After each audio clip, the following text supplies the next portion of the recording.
Nope. Okay, so what we're going to do now is we'll just start the screens.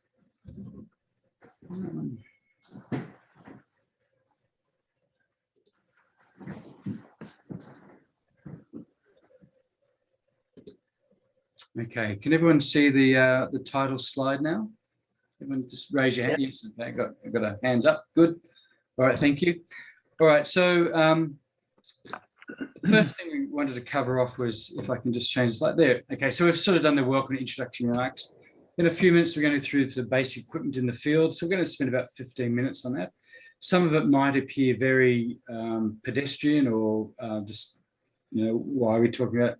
Again, just, I guess this comes out from experience of some of the things that happen in the field. Sometimes you want some of these things. As I mentioned, we're going to do the setup of a push-to scope. So we're going to spend about 20 minutes on that. Now, even this, though this is the most basic of all the scopes, some of the things that you'll learn when you talk about setting up a push-to scope is exactly the same when you get around setting up a go-to scope or when you set up an EQ or a gem scope. So we're going to spend a little more time on probably the easiest scope, but that just gives you the basic understanding of some of those things. Then as we go through, you'll see that we repeat those things later on. So that's why we're going to spend about 20 minutes on that. We'll then spend about 30 minutes on a go-to scope. So this is probably a more modern type telescope. So it's got a computer on board, got some electrical capability and ability to point the telescope where you need to go. And then we'll get on to, in fact, we'll get on next to the setup of a gem equatorial scope, which is really used for astrophotography. As I said, a lot of that will be repeated. Now, the intention was to take a photo at the end of this of M42. We may not get there tonight because of the cloud. But what, in fact, we have done is we've actually set up a poster, in fact, on the other side of the yard. And so we'll be able to attach a camera and actually look at how the camera will actually work in taking a photo. Okay. And then we'll do a little bit of sort of what's next and how does the curriculum work. So are there any questions on that? Feel free to ask away.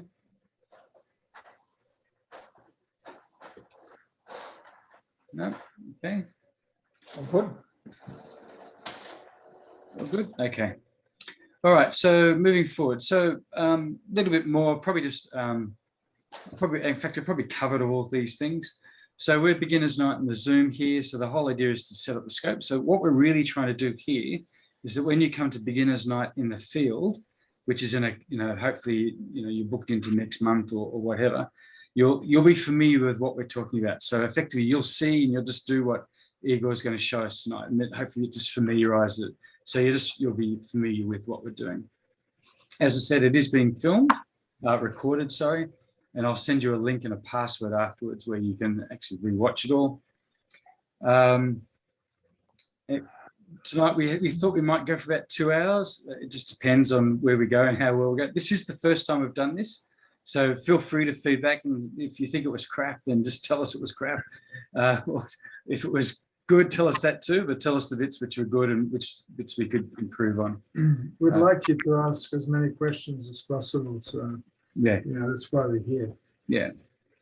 And one of the things going forward is Igor is prepared to share his phone number. And so if you have questions which you're setting up, then Igor is prepared to obviously take calls. Now, obviously his phone won't be on all night long, and some nights he might have it off and stuff like that. But, you know, he's prepared to make himself available for people. So, Igor, thank you for that. Okay, so moving forward, what we're going to do now is sort of talk through basic equipment in the field. So one of the most important things, and a lot of people forget this, is to be warm. Like at the moment, it's not too bad. In fact, we went out last Saturday night and it was reasonably warm, and you could actually, jeans and sneakers are okay. But when you get to winter, there's no way that will work, like just absolutely not. We do get people who turn up at the field in jeans and t-shirts, and some of those shoes, which are like hollow shoes on top, or if you like, it's got, so it's not solid, but it's not like a canvas top. It's got to flow through for air, and you just won't survive. And people will shake, and you'll spend more time trying to get warm than you will actually listening and paying attention. So certainly from now on, I mean, tonight's actually quite breezy, but from now on, you really do need to warm. So the key things, you should think about gloves, you think about beanies, scarf, jackets, layers and underclothes. So I actually have a pair of thermals, which I wear certainly during the middle of winter. I have a top thermal, I have a bottom thermal, and I'll use them both just to keep warm. I have big, thick socks, so some really, you could probably measure the thickness, I guess, with a ruler or something like that. They're not thin. They're designed for off, for cold weather. I actually have a pair of ski apro boots. So snow boots is what I wear during the winter time, and I'll wear ski pants. And I know Igor has also said he's actually got a Freezer suit. A full freezer suit. Minus 50. Yeah. So if it does get cold and it's midnight or something like that, and you're trying to take the last of the photos, then you really do want to be able to have something on which will keep you warm. I'd just like to add, don't be fooled by the season either. I have been at Terry Hills when temperature had dropped down to 13 degrees in middle of summer. So you got to plan ahead, and especially if it's windy at Terry Hills, you'll need warm clothing, even in summer. Okay. So how's it going? I presume everyone can hear us? Yep. Okay. All right. So then obviously the next set of things that you need to take along after you've kept warm is the telescope. So it seems a bit obvious, but there are times I have been to the field and you've forgotten some various pieces. Normally the sort of things you forget will be the weights. You'll forget one cable. So I've done that. You sit up there and I do astrophotography, and you sit up there with your 15 cables, and there's a 16th one you need. So just make sure you plan and pack your equipment away carefully, so when you bring it out, you know what you're doing. I'll probably just bring it off camera at the moment, sorry, off the screen, just so I can show you something. So one of the things is, so we're just going to show you. So we talked about a finder scope. So here's a typical finder scope. So this is what you would call a straight through. So basically, obviously, you look through here, and you see out the end there. Now, there's a big difference. One of the problems with this type of finder scope, it's got one lens. So it's only got one lens here. So what happens is when you look through, everything's upside down. So it's really, if you're sitting there and you're trying to go up, in actual fact, the image at the other end is going down. It's very, very confusing. And so I got this, I think, when I bought a $1,500 tube. So even though you spend a lot of money on actually the telescope, you can still get stuck, which is not very useful. So if you get one of those, the first thing you should do is probably put it in the bin and replace it. So what you want to do is you want to replace it with something like this.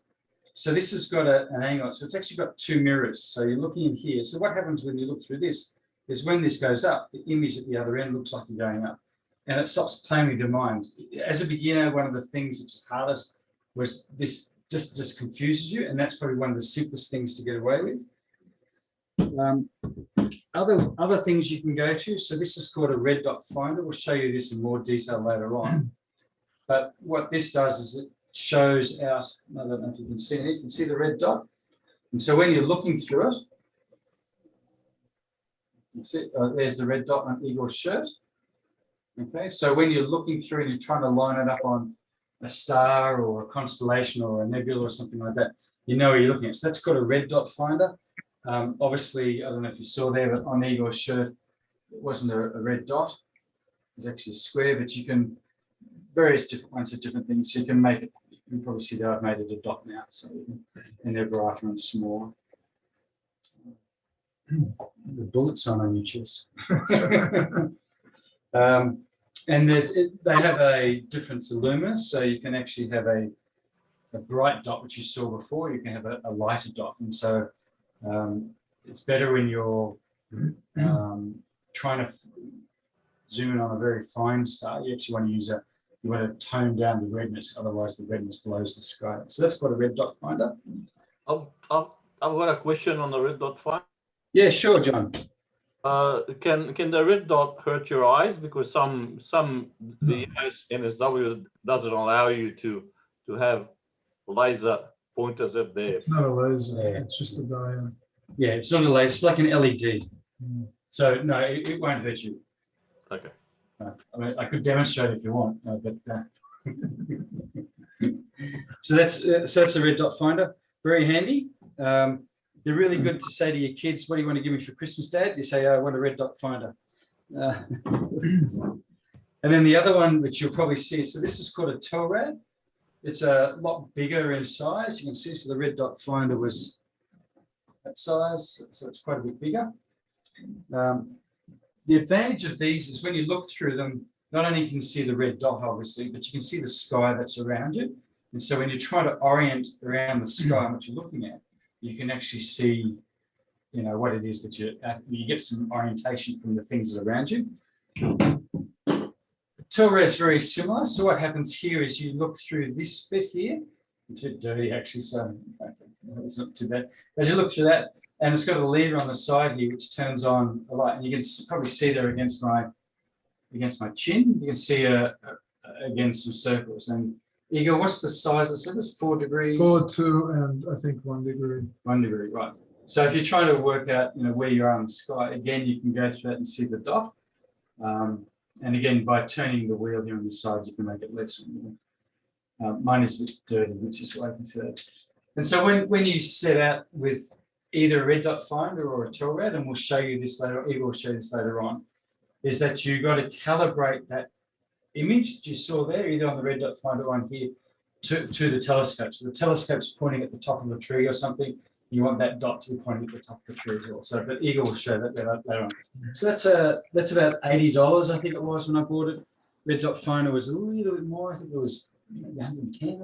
I seem to recall. But you get red dot finders from $35 or something like that.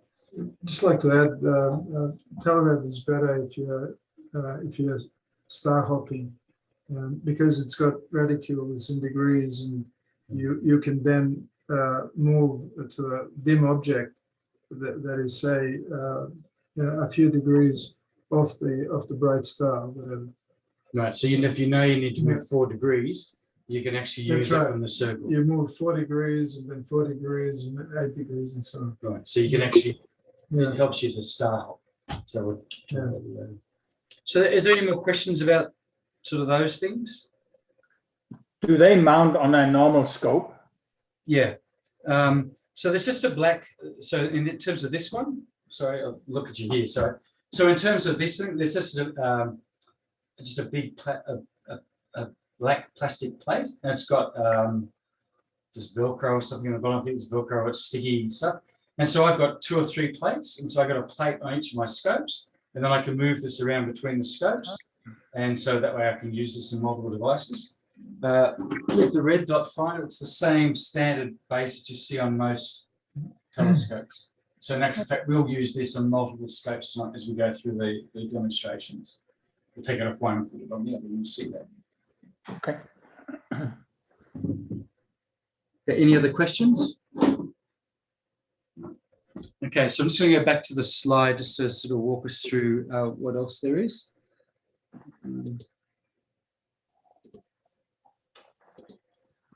Okay, so can you see that slide back again? Everyone should see it. Yeah. Yep.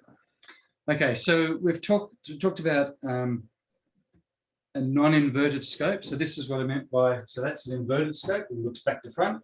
That's not. Okay, so if you get one of those, find a bin, put it in it, or you can either upgrade to that or a red dot finder or something like that. So you want a non-inverted scope. From my experience, from my experience, you don't really need a finder scope.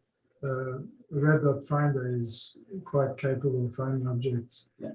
And once you center onto an object that you're viewing with your main scope, then you won't be using a finder anymore. And I'll demonstrate it further down. Yeah. And I certainly got to the stage now, I don't use finder scopes at all, but my equipment's more capable in other ways. Right, so one of the key things is charge batteries. So I make money off people who come up with not enough batteries. I charge $5 for a battery. So if you come up to the field and you don't have a battery for your red dot finder, I sell them for $5. The society buys them for $3, so we make about $2 a battery. So quite happy for you to turn up with empty batteries, but we won't make a lot of money out of them. Anyway, so we talked about that. The DSLR remote. So one of the things I didn't mean to bring this up. Excuse me. Sorry, talk amongst yourself.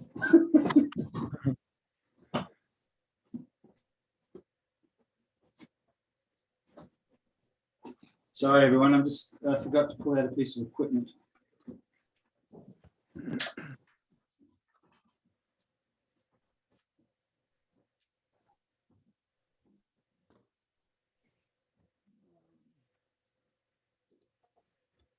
Okay, so what this is, when you start out, if like everyone wants to take a photograph at some stage, and you'll probably start out with just your Canon or your normal DSLR camera.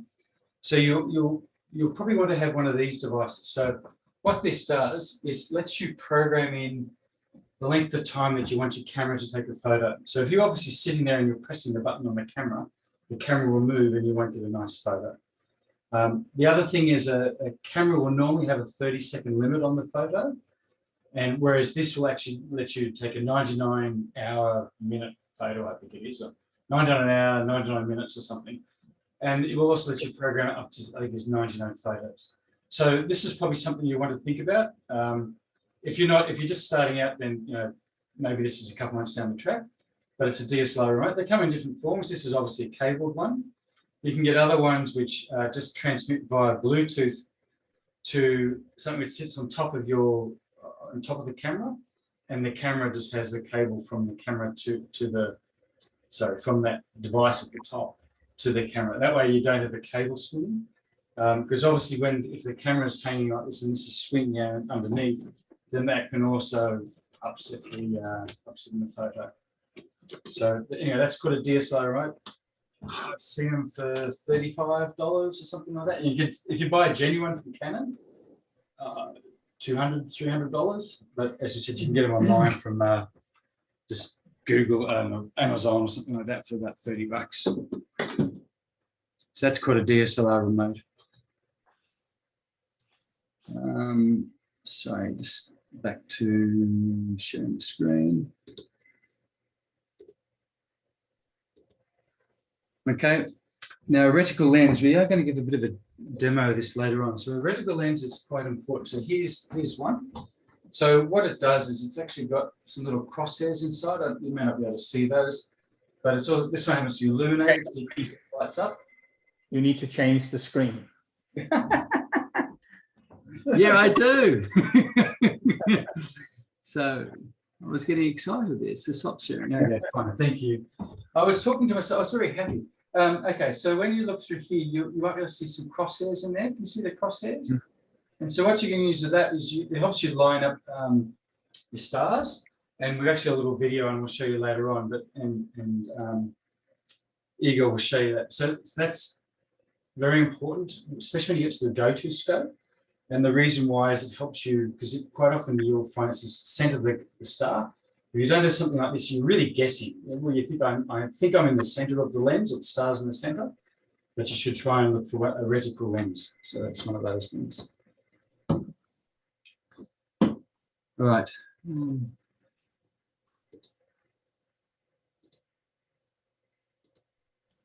Okay.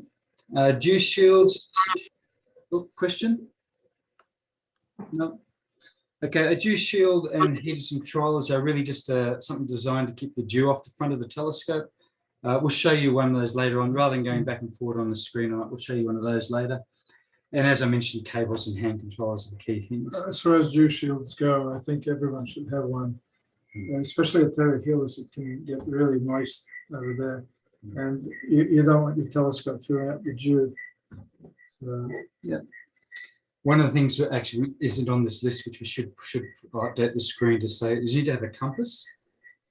If you've got a go-to scope or an equatorial scope, you definitely need a compass. So we'll show you that later on. Think about a stool. So one of the interesting things when you're doing observing is you want to be able to stand up and look at the through the lens. If you're up on tippy toes or you're down, or if you've got kids with you, quite often they'll want to be able to step up onto a stool. So you want to think about a stool or a chair, something that's comfortable. You want to think about a table and a chair for the right height. Again, that will help you. If it's not set up easily, then it just makes it more difficult for yourself. We'll then talk about a sky chart or an application. So there are various apps around called Sky Portal or Sky Safari. So these are ones you would have seen us use out in the field. So I'm just pulling my phone up, so I will show you this one. So there's quite a few around. So I'll just show you one. So I happen to use Sky Safari. Which looks like that. And then you can see the stars around. You can point at what it is. You can actually hold it up and go around. Because sometimes you go to a scope will say, point to this star. And you'd actually, when you're at the beginning, you don't know where they are. You don't know what that star is. So you can type in the name of the star. And then you can hold this up and I put up a little arrow and it will say, oh, it's over there. And so you can then track to where the star is. So there's quite a number of apps around. The one I happen to use is Sky Safari. I also have a Sky Planner. I use the Safari myself. So this tells me basically what's out there and at what time. And I think I might, if I have time, I might get into explaining this piece of software, which is quite useful later on. What if there is no phone coverage? It works off GPS. Yeah. Okay. This works off GPS, so you don't need that. On that, that probably a slight aside. When you get up to more advanced things like astrophotography, one of the things you need to do is download some of the sky and star information to your machine beforehand. So if you are going to travel out to the middle of the outback and start doing astrophotography, if your computer doesn't know where the star is or where that object is, then you got to make sure you download it beforehand. But generally speaking, these things just work off GPS. Okay.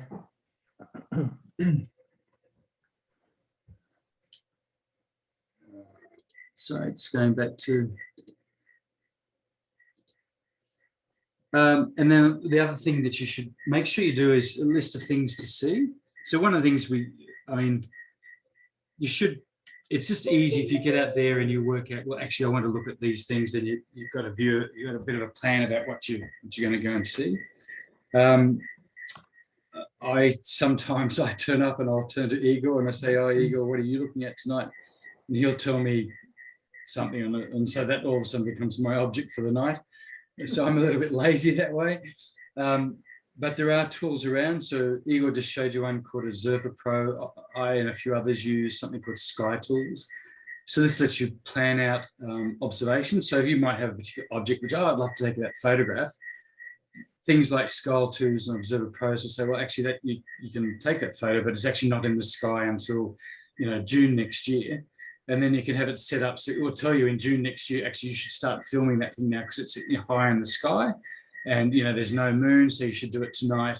And you can even get down to, if you get into filters, what type of filters you should be using. So it can be quite sophisticated, but just generally speaking, just have an idea of what you want to look at. Failing that, those apps sometimes have just what's up in the sky tonight. So what's best tonight is typically what they'll say. And as Igor showed in his one, it effectively shows you, M42s around at the moment. But the Jupiter and Saturns, they've all gone. They sort of were here 3 months ago. So I guess that's the. And then the other thing you should take is a red light. So you should never use a. Sorry. Oh yes, the screen. I don't have it up. Anyway. All right, I'll show it. All right, So most of you probably have seen these sorts of things. So this one has a white light as well as a red light. Press the left one. Press the left one. I'm going to blind myself. Yeah. I'm going to press the other one. Oh. Yeah. There you go. So it's got a red light on it. And that's just good for your eyes. Sometimes they have multiple red settings. So as you can see, it's got a red light and a flashing light. Sometimes they'll have a bright red light and a lower red light. You should try and have the lowest red light that you can. They reckon amber light is the best these days. I was with someone who was doing their PhD thesis on the lights, and they've discovered that amber light works best. Yeah. So there you go. Yeah, but Where- no white light. Where do you find a light where you don't have to cycle through the white lights before you get to the red light? So that one does. So it's just got the button on the left is red first. This one, you just got to be careful. I got a white light, so when I'm finished setting up, when I'm finished for the night, I need to see my equipment while I'm dismantling. So I got two lights. I got the white light, which is that, and I got the red light. And this is what I use during observing, so I don't interfere with people's eyesight. And what brand is that? Because I went to two big camping. I got this one. I got this from JCar. So if you go to JCar, yeah. Okay, thank you. Because I went to two big camping stores and none of them had anything like it. So what you can do, so this one's from Alec. I just got this from Bunnings. They're $5.95. It's actually a white light, and I just put a piece of cellophane in it. So it's just got normal cellophane. I just unscrewed it and just put cellophane inside. It won't damage the cellophane. Okay. But that's just a normal white light, and it was $5.95. Yeah, the one that I have is about $29. So I think the cellophane cost me 87 cents. Okay, and that's an Alec brand. Again, it's a Bunnings, $5.95 on a card. Right. Right. So James Depps asked a question about what about stellarium? So do you want to talk about stellarium? yeah, I don't use it. But, Okay. So stellarium, and there's a couple other planetarium type software. So stellarium. that's a free piece of software. It's quite good. They keep it up to date. It's got an extensive object list, various. You can enable, disable various features where you can have the Alt-Az display showing you the elevations of objects and so on, and RA and declination. It will show you where celestial poles are. It will give you an idea of exact location of all the celestial objects that are up. And it will even turn color, representing the color of the star that you observed. Sort of a head chart diagram, if you like. It's got a comprehensive list of nebulae and galaxies. They keep it up to date, which is the main thing. You can change your location. You can add your own screens if you like. So if you take photographs of the location where you're imaging from or observing, you can add those to the screens. There's other ones around too, other planetarium stuff as well. There's another one called Cartesiel, which I've used. Again, it's free. But one of the things you find when you get into more into astronomy is that lots of people use different mixtures of software. So one of the ones which is quite popular, there's something called Maxim. I don't think there's anyone in the club who uses it, but if you talk to various people around the world, they all swear by it. It doesn't mean Maxim is used for imaging. Right. No. Right. But there's all these different software packages, and you'll find different people would use different pieces. Now, we've got a second question. So the second question is, any tips to predict dew levels and which season is the worst for this? Well, it's probably any season really. What you need to do is you have to observe the dew point. And it's the dew point temperature that decides whether your equipment is going to dew over or not. Now, the reason why this happens is because your equipment, your telescope tube, cools faster in the air around it. And because it's colder, there's the air being warmer, it has moisture in it, and you have a cold object which then condenses that moisture in the air, and hence you have dew. So that you need to observe various websites that give you weather reporting will also give you the dew point. So you just got to make sure if the temperature is going to drop below the dew point, you definitely need anti-dewing either shield or anti-dewing electronics, anti-dewing heaters and so on. Okay. So here's one of the dew shields we talked about before that we might show you later on, but this is for an 8-inch scope, so it just fits on the front of the telescope. It just keeps the dew off. It's a reasonable size, of course. Some telescopes today actually come with a dew shield already built into it, but this is just an 8-inch one, but you can get them from, I forget how much you pay for this, but from Intel. If the dew is really heavy, that dew shield is going to be useless there. So what you really need to do is invest in a heater and a dew controller. Okay. All right, we might move on. So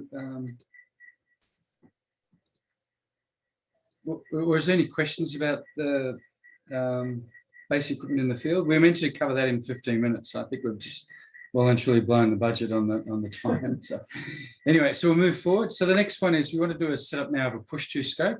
So we're going to do this as if we're actually running it out of the field. So the equipment's actually pretty well sitting in the box. And we're going to do the setup from ground up. So what's going to happen is I'm going to be on a camera. So I'll be sort of moving the camera around, and we listen to Igor as he sets up. But effectively what you see on that screen, which you should have in front of you, and so make sure you take notes if you want, and make sure you ask questions as well as we go through. But that's what we're going to be doing. So, all right, I'll go to camera now. And Igor, you want to kick on? Yeah, hi. We got various mount configurations here to show you tonight. We'll start with the most basic one, and this is going to be an Alcaz push-to mount. And I think we got a black Skywatcher, black diamond, is it? Yes.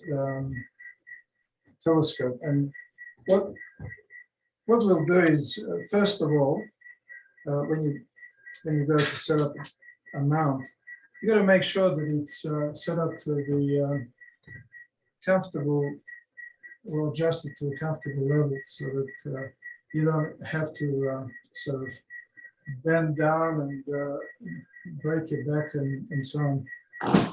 The first thing you want to do is extend the legs to the point where it's going to be comfortable for your viewing. That's what I'm doing at the moment.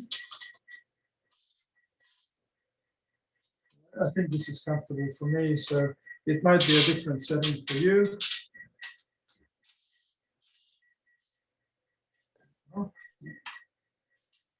Once we've done that,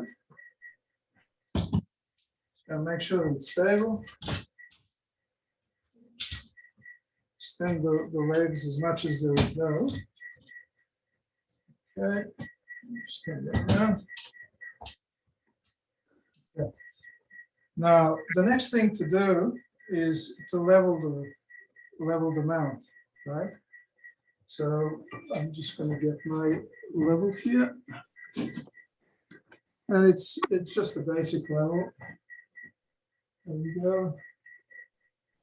It's a bubble type level. That's all you need for this sort of mount. And there you go. We just need to raise this front section or lower that one.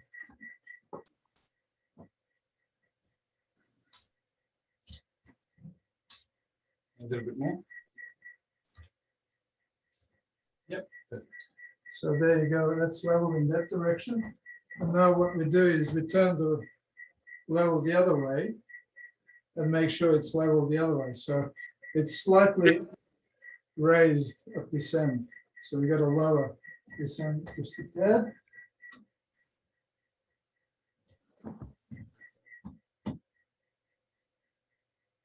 more.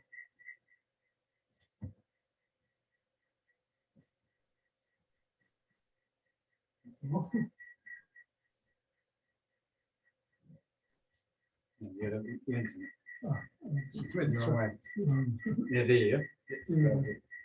Okay. There we go. So it should be level all around.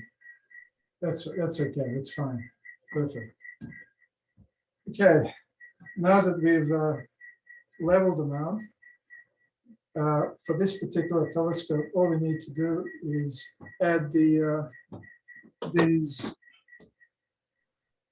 Alta's rotation wheels or adjusters, whatever you want to call them. So they just slide in, they're perfectly round, and they just got a nut.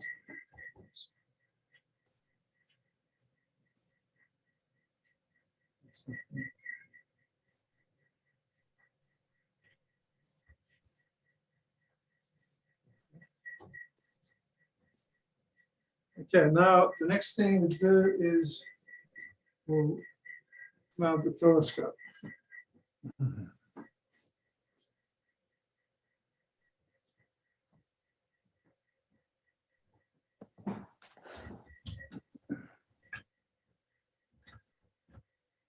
Now, what you want to do is just tighten it here so that it doesn't come off. And we'll have to add other components to it first before we balance it. So eventually we'll have to balance it. So the next thing we'll use is this prism.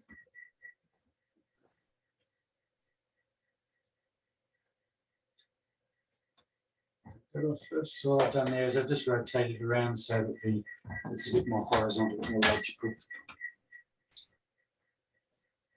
Okay, and then might just spin around so you can see that. sure. And then the eyepiece. So because we're going to be the next step is going to be the finder red dot finder. We'll choose a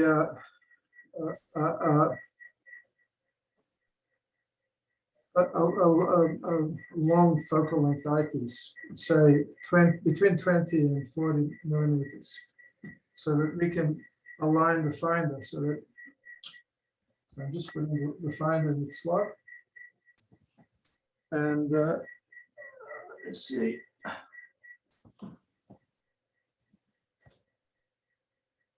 Okay. Maybe It's just just this a one. very- Just this one.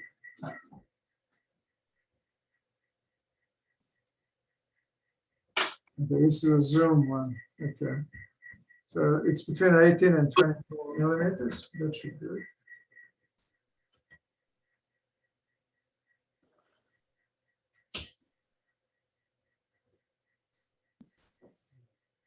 See, it's a bit heavy on the eyepiece side, right? So we have to balance it. Just make sure that you hold the telescope firmly so you don't lose it.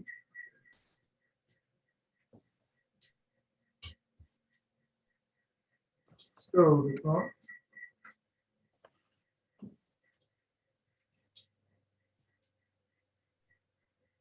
Once you're happy with it, you lock it down with this knob here. Now we are ready to align the finder scope. Just take the cover of the finder, and can we open the door? Yeah. Now we have a picture way out on the other side, and the picture is of Jupiter. So I'll try and align the finder scope to the picture of Jupiter, because we haven't got the sky at the moment. I'm sorry. So the first thing what you need to do is let's say you should be doing this during daylight because you can choose a sharp object, top of a pole, a light in a distance or chimney or whatever happens to be there. And the first thing you need to do is you have to align your main scope with this object, right? So let's see if I can find.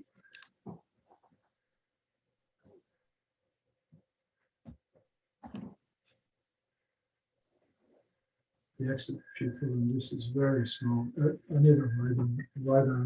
You want a 40? Yeah, 40.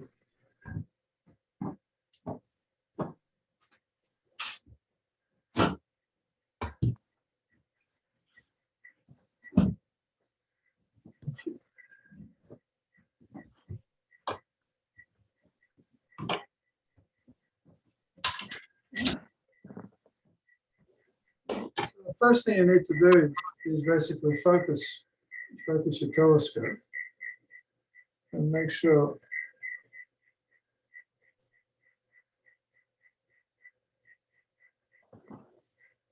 okay, so more focus. Let's remember I spoke about being comfortable.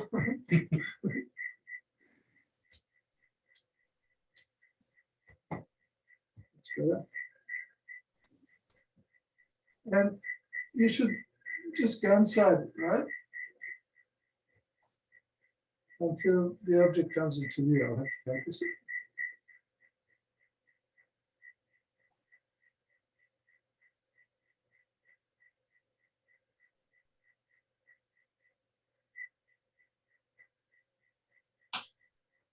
No, that didn't work. I could see anything. Oh, there's Jupiter in the center. Have a look. There you go. I can see Jupiter. Right. So now that Jupiter is aligned, or any object that you are aligning with is aligned with your telescope. Now you go and align your finder scope. Okay, we turn it on. Put my glasses on first. Okay, It's on there. it's on. Okay, so now I can see that it's way out. So I have to move it. And I need to, for this particular finder, I need the Allen key. And I'm just going to move this a little bit to the right so I can see what I'm doing. Okay, so I have to move the finder a little bit to the right and a bit down, right? And there are two. Can you bring the camera here? So Yeah, sure. Well, what I'll do is I'll swap over to this one.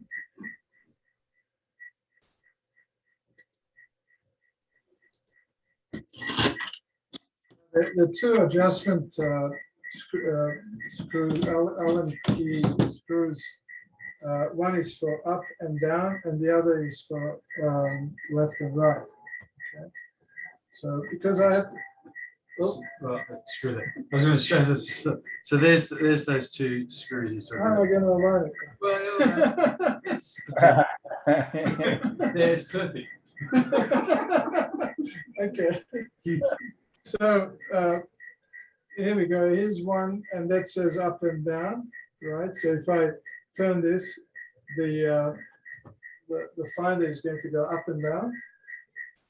And if I turn this one on the other side, this one here, it's going to go left and right.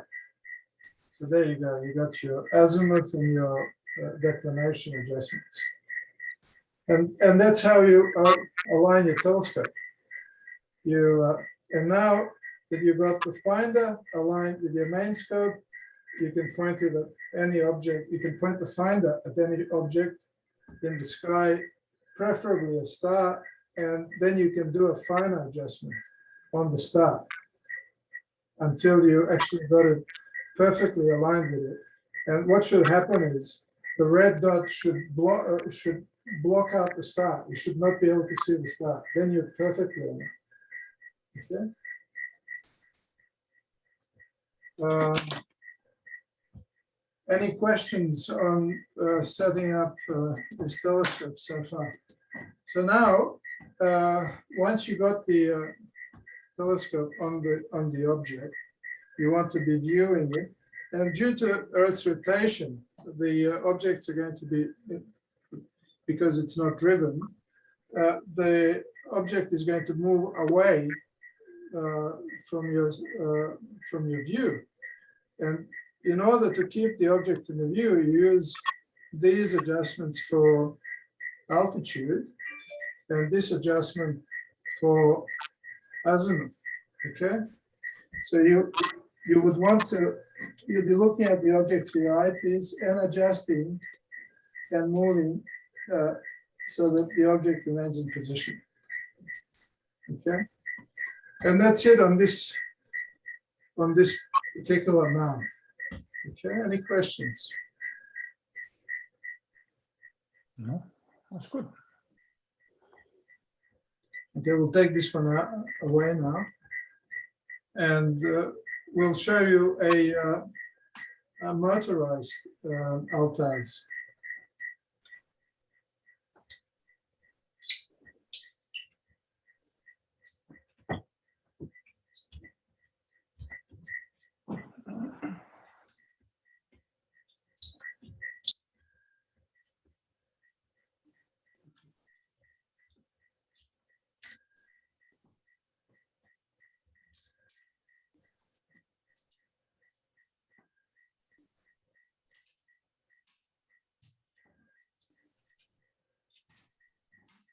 Okay, well, this is the tripod for the motorized Celestron. I think it's a 6-inch ALTAS, the motorized ALTAS telescope. Now, the first thing to do is to make sure that your legs are a little bit extended. Right? So you want them to be a little bit extended all around, so that it allows for adjustment. So if the ground is not level, you will need to change these, and if they're all the way in, you won't be able to adjust them. So the first thing to do would be just to raise them a little bit, and then you start assembling it. And the first thing you do is you lock this in, right? So that you have a stable surface to work on.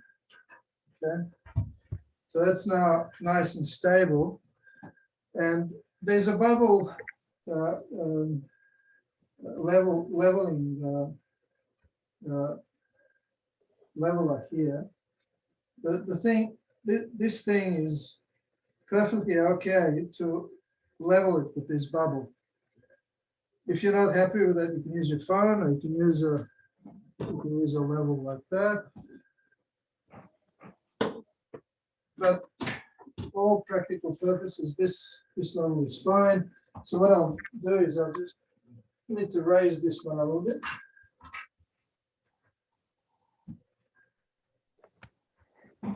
Just a bit more.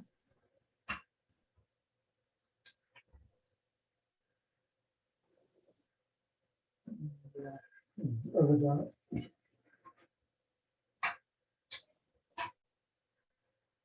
Okay, so that's pretty level. Just make sure that everything is stable and that everything's locked in, because you don't want any of these legs sliding down and losing a telescope. So now you need to find the centering pin, and then you just rotate it until it clicks like that. And then it's got 3 mounting bolts here. Just tighten those.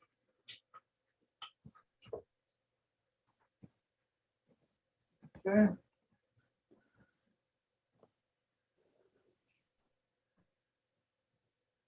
And yeah, raise the scope.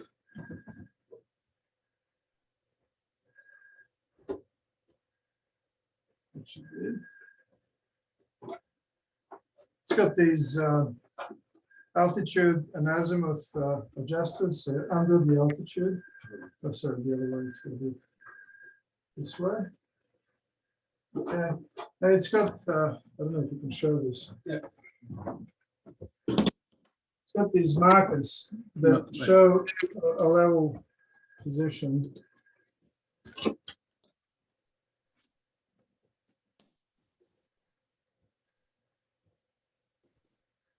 See that line there? And there's another line up there. So you got to align those two marks, and the idea is if you're doing sky align with this particular telescope, then you don't need to be in any position, because you just need to know 3 stars. You don't have to know what they are. You don't have to know where they are in the sky.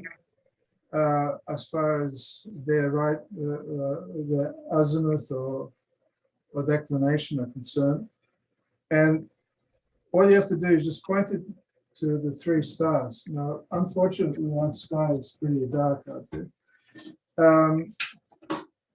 So what we'll do is we'll simulate a 2-star alignment. Now, if you're doing 2-star alignment, first of all, the telescope needs to be pointing north. So in this, as far as we're concerned, North that way. north that way. So we'll have to turn this around.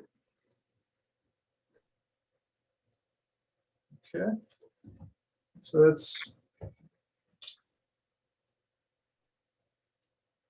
the Yep, thanks. I knew that. Just made a rookie mistake. I don't know if everyone saw that.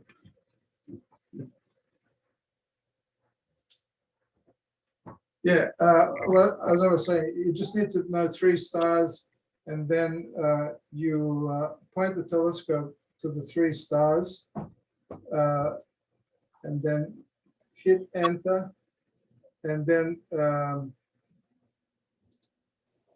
you'd be, of course, you'd be going to the first star using your red dot finder.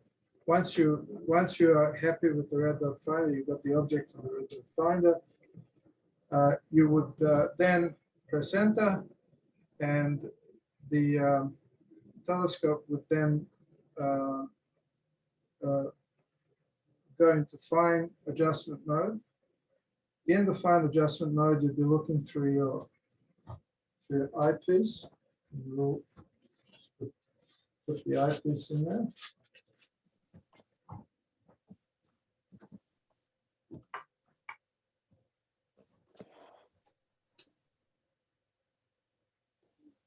I can't demonstrate this to you because we even tried to simulate it using and fool the alignment software, and but iPhone's magnetic compass is not good enough, and it knows that even if you're out by 2 or 3 degrees, it knows that the calibration is not correct, and it fails. We even then tried creating artificial stars around the room, but then we thought, well, if we rotate this, then we'll have problems with angles, and it just didn't work out. Okay, so once you've aligned, you use a reticular eyepiece. You need a reticular eyepiece.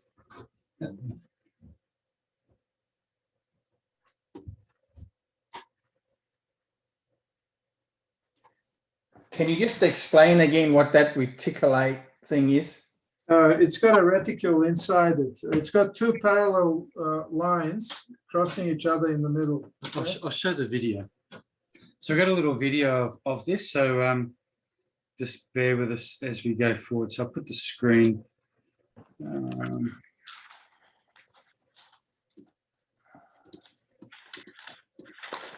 Okay, so here's a short little video, and please excuse the spelling of the way I spelled reticle.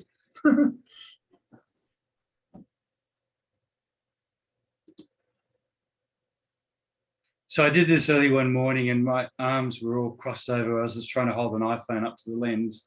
But it's a real star that did exist, and you can see what happens here. So you can see the cross in the middle. Mm-hmm. And so all we're doing is just lining that star. In this case, it's got a single cross.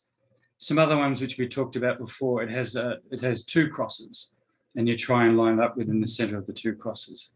So how do you actually align it? Like I said, you have to, we got 3 stars up there that we've selected to do the alignment on. That's all you have to do. You don't have to know which one of those stars are. Then what you do is you're using the controller. Let's plug the controller in.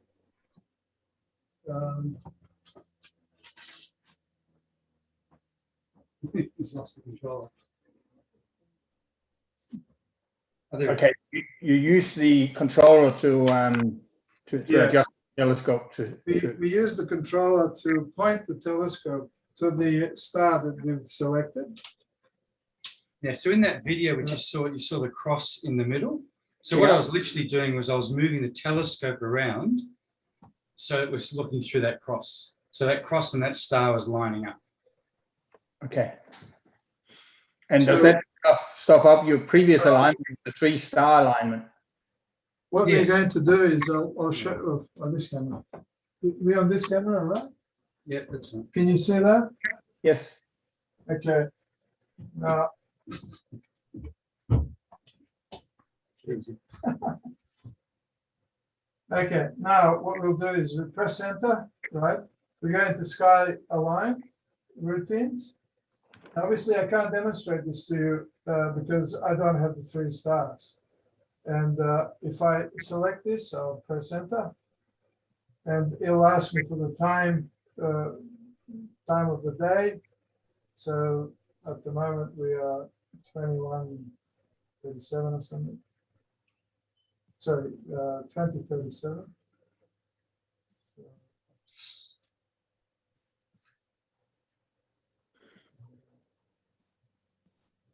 That's the time. Daylight saving is on. Can you see that, everyone? No. No, you have to turn it. Yeah, that's better. Okay. And then this is the right date. And now what we need to do is we need to select the object.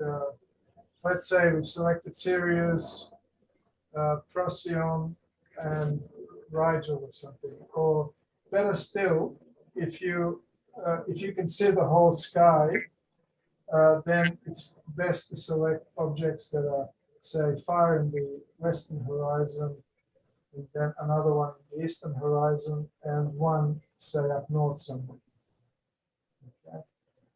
So let's say we've selected the 3 stars, and the first star we now have to move to using the controls. Okay. So let's say I'm now moving to my first star. And moving in azimuth, elevation. And now let's say by looking now through my finder scope here, I'm on that star, right? Okay. So you find the star through the red dot first. Yeah, I'm looking through the red dot, and the red dot is pointing to the star the first star that I've selected. Okay. Now I press enter.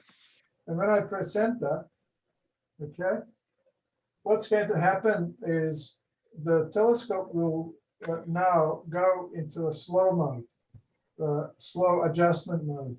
So I use the adjusters now. Sorry, I didn't press that.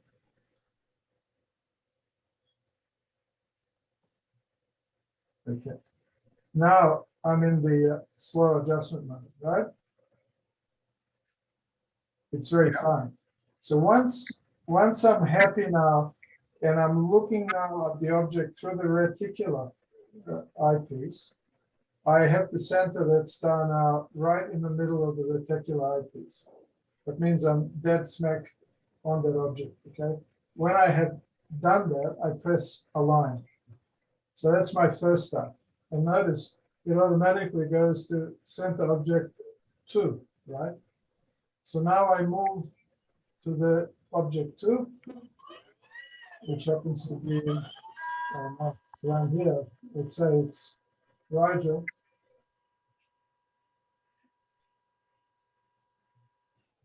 Once I've and I'm now viewing through my red dot finder. Okay. Once I'm happy that the red dot finder is on the star, I press enter. Okay. And now the telescope is gone into fine adjustment mode. So, I adjust the telescope, looking through the reticular eyepiece until the star is right in the middle, okay? And once I'm happy with that, I press align, okay? Now we're moving to object number 3, okay? So let's say it's Procyon. So Procyon. And I'm looking through my red dot finder, and there's Procyon, it's centered. And I press enter. Now we're in the fine adjustment mode again. So we adjust it. And once we're happy that the star is in the middle of the reticular eyepiece, we press align. Okay, now it goes through the setup. It does a mathematical calculation to confirm that the 3 stars are what we've given it. And of course, it's going to fail because we were not pointing to those stars. Okay? So there you go. That's the representation of the sky align routine. So what I might just clarify something there, which just to help, so that was a routine that Celestron happens to use, or this scope uses, which is where effectively you just pick any 3 stars, bright stars in the sky, and you just do it equal to set in. You just pick 3 bright stars, and it's got the maths inside it to actually work out what it is and where it all is, and does all that maths. And so when you then say, I want to go see something else, it uses that maths and that algorithm. It just built up. So it works. So that particular, what we just showed you then, was using what's called Skyline, which is particular to Celestron. There are 2 other methods that they have built into that software, where in actual fact, you don't just pick any 3 stars. It tells you what stars to pick. It says, you can pick this one or this one or this one. And then you have to know where it is in the sky, and you move the telescope to that spot. So that's called a 2-star alignment. 2-star. Yep. And so that's just something, that's another option on the menu. But if you're doing a 2-star alignment, you've got to make sure that that the telescope is pointing north, that it's actually at azimuth 0, elevation 0. Okay, and then you move the telescope into where. Yeah. So I guess the purpose of just articulating that was, you may not have this mount with that software that's in it, but whatever mount you have, whether it's a Celestron or a Skywatcher mount or a Meade, they'll all have very similar routines. A lot of them have 2-star align, which is that one where you just talked about, which says, look at this particular star and go through that process of enter and then align, and then pick another star, Sirius, and then you enter and align. It just means you need to know where, if you're doing a 2-star align where it's a name star, you just need to know when you look up in the sky which star that is. So if it says go to Sirius, well, you say, well, I know it's that one. And that's when you need to use your app or a sky chart to say, okay, Sirius is that bright star up in the sky. But they all have that particular type of software. We just explained one of them. So when you get your own telescope, no matter what you've got, it'll have something similar. But it's the same basic process. I'd just like to add, for visual observations using a motorized go-to telescope, all you need is a 1-star alignment. You don't need to go for 3-star. The sky align software is very good if you're not familiar with the sky, because you don't need to know anything really. Your telescope doesn't have to be pointing in any particular direction. You just go to a site, you plonk it on the ground, and choose 3 stars, and away you go. So it's that easy. Okay, so are there any questions about the go-to? So this is what Igor's has taken us through at the go-to, which as you can see is this type of scale. Does anyone have any questions or comments? I noticed, Maxine, you put one up, so we'll come back to you, Maxine. John, do you want to go first? Yeah, so if you do a 3-star alignment with a Celestron software, you don't have to do a pole alignment and initially point your telescope. No pole alignment. This is a Altaz telescope. It doesn't do pole alignment. You only need pole alignment with the German. German equatorial amounts. Okay. Any other questions? I'll just go to Maxine's question. I'll just go back to the book. So Maxine asked a question, which was, where James says, whenever I align my telescope, it always says alignment failed. All right, so we'll talk to you in a minute, James. So Maxine's question was, apart from experience, how does one learn the movement of the night sky and stars in terms of seasonal Earth rotation? Or get yourself a almanac, or you get yourself a computer program, such as Sky Safari or something like that, and it will show you how the objects. You can simulate it actually by fast forwarding time. Sorry, I'm talking to the wrong camera. Yeah, by fast forwarding in time, you can see the seasonal changes and how the constellations traverse the sky, and you can literally study the objects that are available for a particular season. For example, April is a galaxy season, so if you're interested in observing galaxies, you have plenty of those. And then as we move further into winter, we start moving towards Sagittarius, the center of the galaxy. So you'll have your galaxy and all the nebula embedded within it, like Eagle, Trifid, running Lagoon. chicken, Trifid, Lagoon. Yeah, so, and then as you move away from there, again, you move into another galaxy season, and then you get into the summer sky where you have the Orion and all the objects around it. So there you go. Did I answer your question, or? I think, Maxine, are you able to answer that question? I can go through your additional question if you want, if that would help. All right, so maybe I'll just kind of with Maxine's response. So Maxine, maybe the other way to think about it, so I'll just find that camera again. So Maxine's question, Igor, was also on the basis that when I look through a viewfinder, how do I know what I'm really looking at? And so if I want to look at Scorpio or something, I want to look at an object, how do I know where that is in the sky? And that what you answered before is that using one of those apps is probably the best way to do it. Using apps, or I try to learn a little bit about the sky. Get yourself a sky atlas. If you don't want to invest in computer software, I don't know whether you have a phone or a smartphone, or whether you have an iPad or even a computer. Either way, you can get yourself these computer programs that show you the sky, and you can identify the objects. It'll label them for you. It'll label the constellations for you.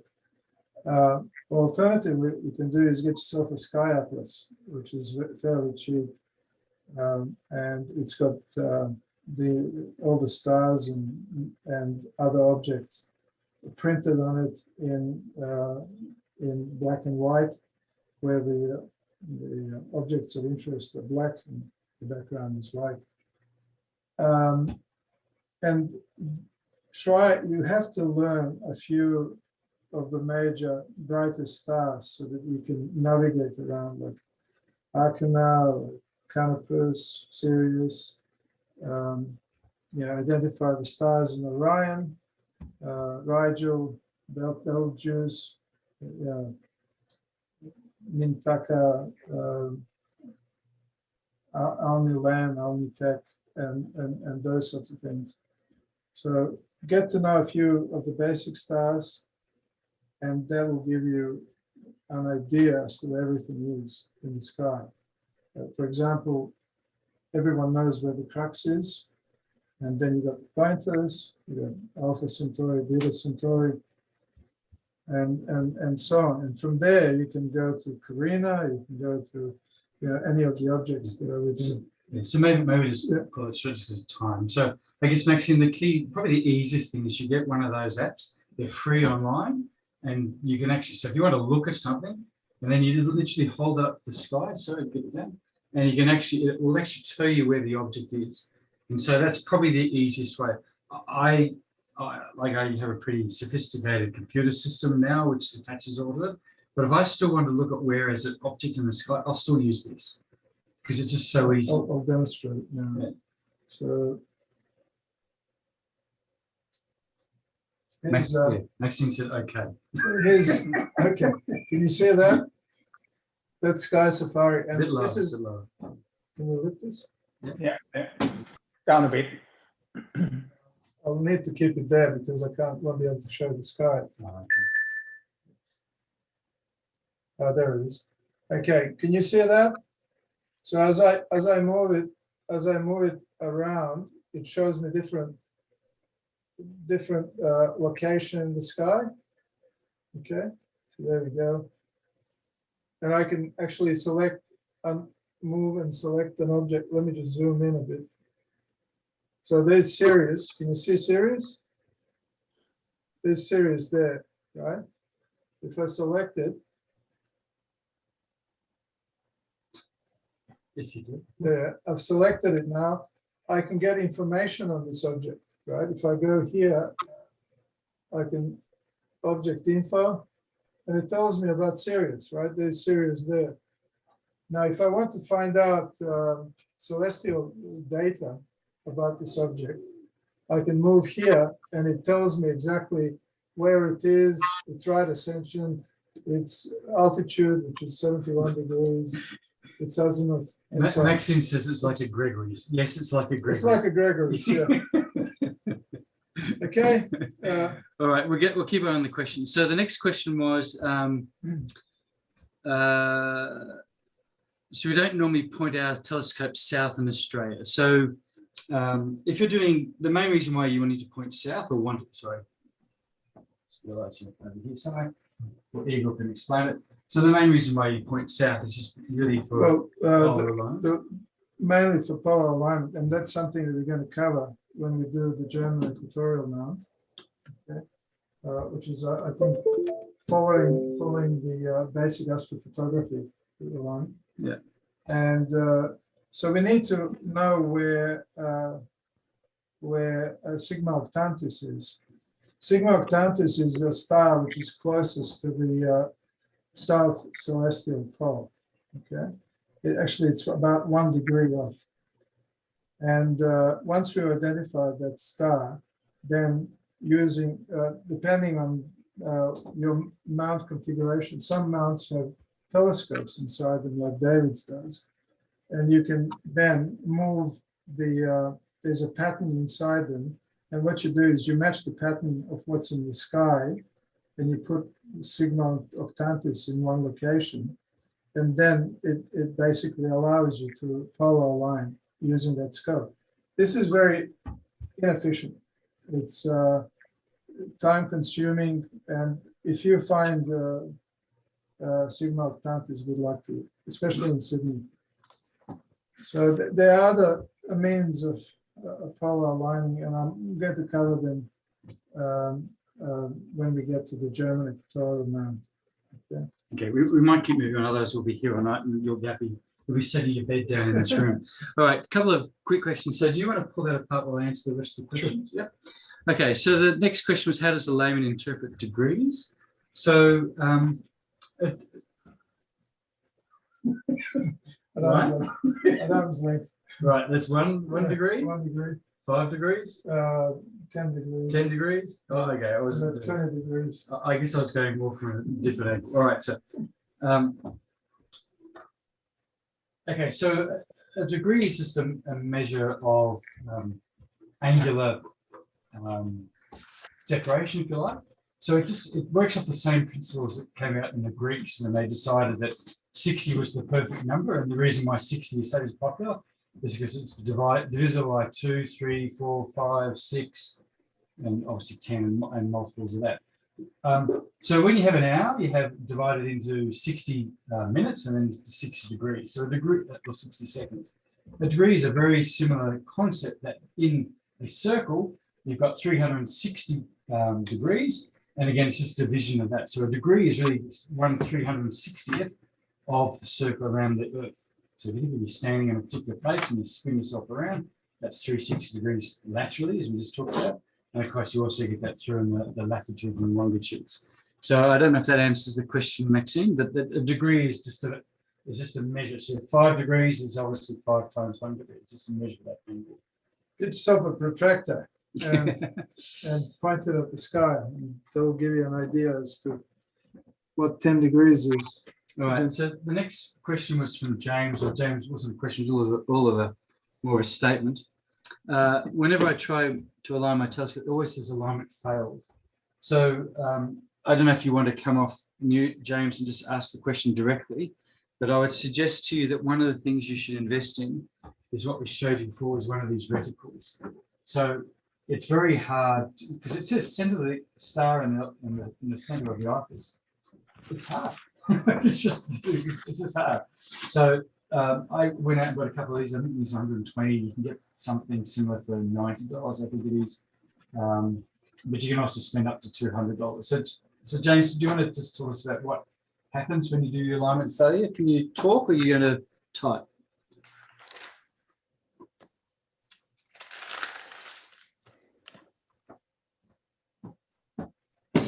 James just says, right. Okay, so James, I'm assuming you're saying then by using a reticle eyepiece is a good step forward.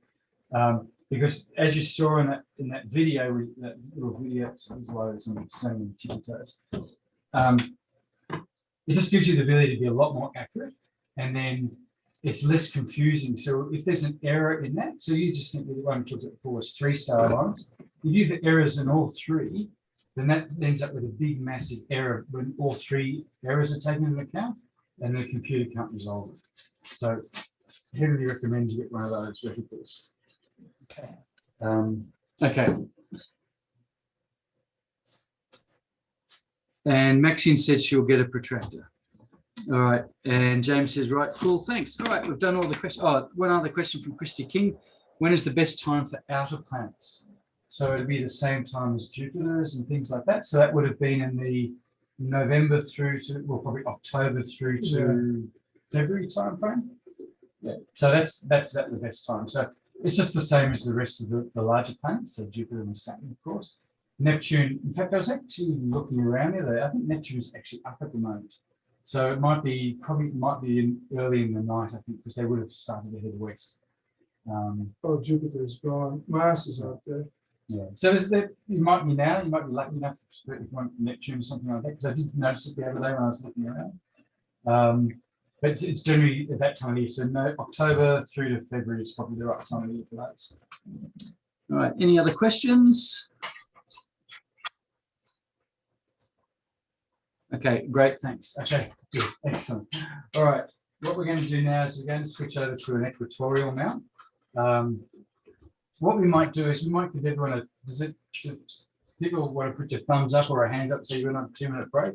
Because we'll take about 2 minutes to sit there. So if you want to race away for 2 minutes and get a cup of tea, well, you won't have time for a cup of tea, but maybe a glass of water, we'll get ourselves set up here. So we'll leave the telescope on, but we probably won't be talking for a few minutes as we get it set up.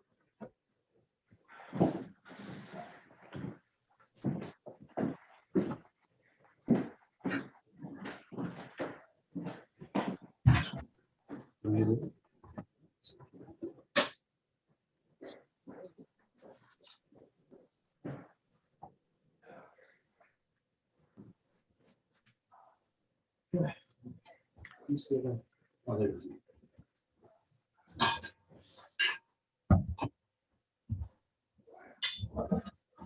Okay, we'll just set that one. Okay. Where's the sticky for Just give everyone a couple more minutes. Yeah, everyone's left their chairs, so everyone's having a quick break.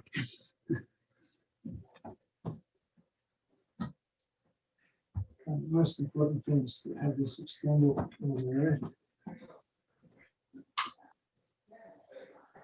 How are we doing? Yeah, good. I think we're a little bit behind in time, but I think, okay. It's 9 o'clock. Oh, that's all right. No, it's That's pretty all right. good. That's all right. It's 1.5 hours. And hopefully, this shouldn't take half an hour.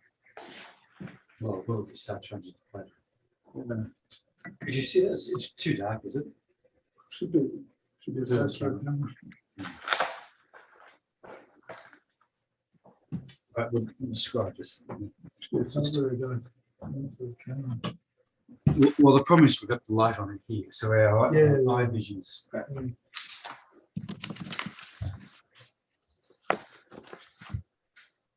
Okay, we've got a few- I've left everything there the way it is. I don't have to go through it. Yeah. So,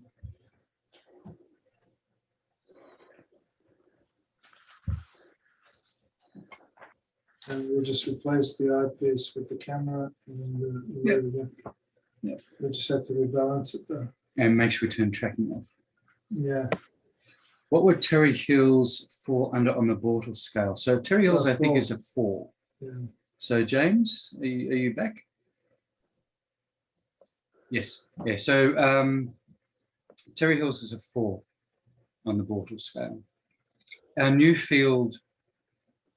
So how to describe it? So there's I two. think SQM, I think SQM is about 20.2 or something. Yeah. And on Bortle it's 4.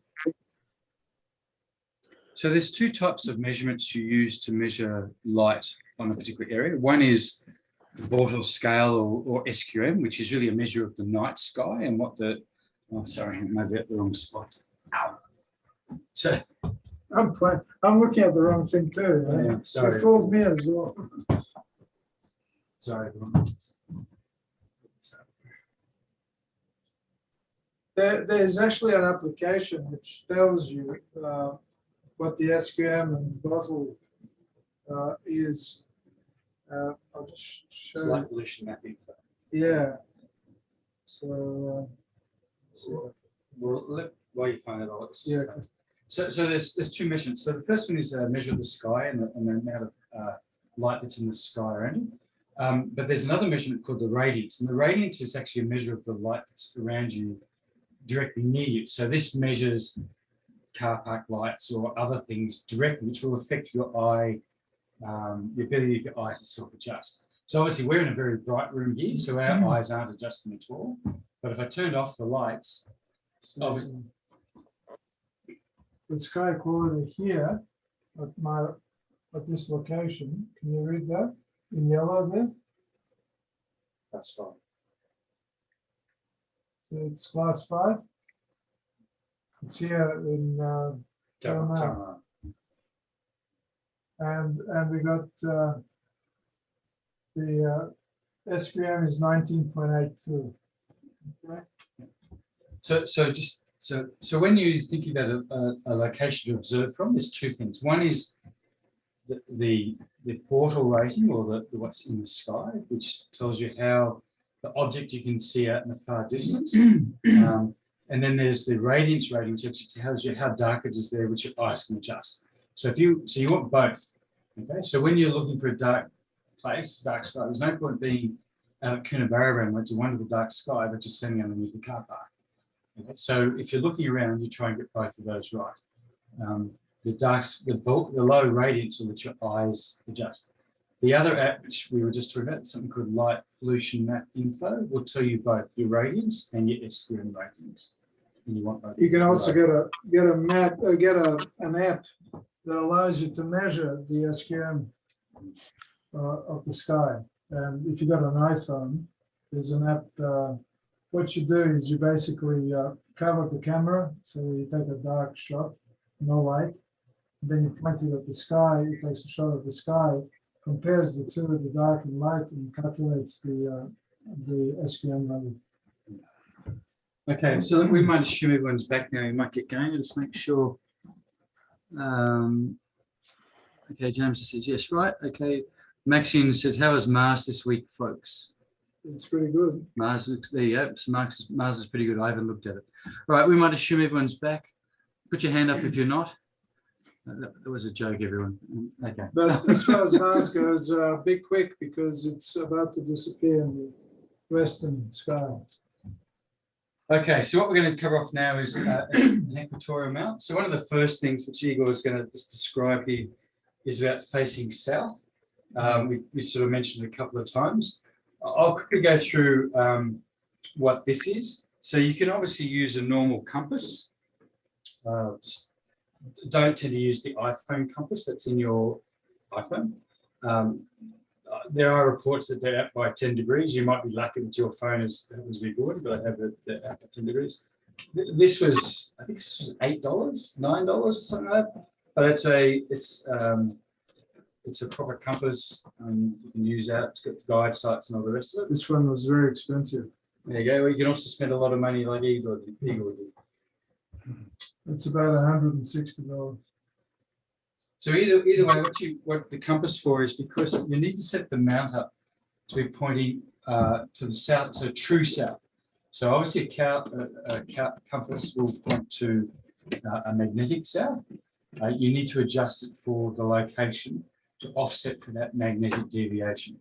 So in Sydney, it's about 12 degrees. If you head further west, it's probably up to 13 or 14, it's bigger. But either way, what you need to do. So what you can do is you can use just any old compass. So here's a compass here.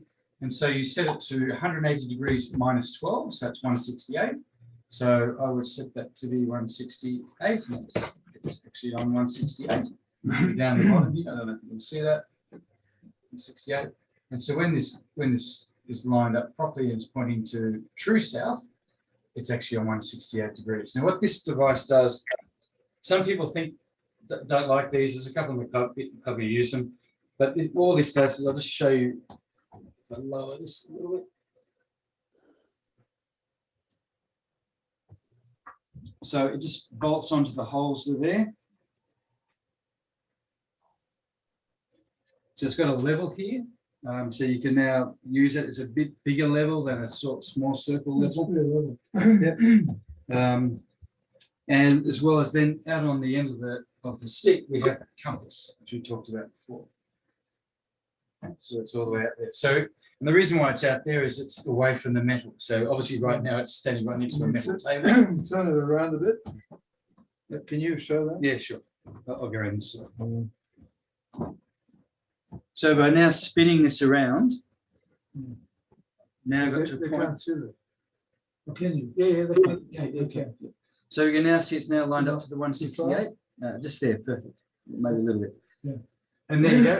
So this is It's now south, so it's now pointing to the south pole. Now, this is elaborate. As I said, some people don't use them. You just use a normal compass. I just got in the habit of using this. Some people think it's a bit of a wank. I use an iPhone, but Use a terrible expression.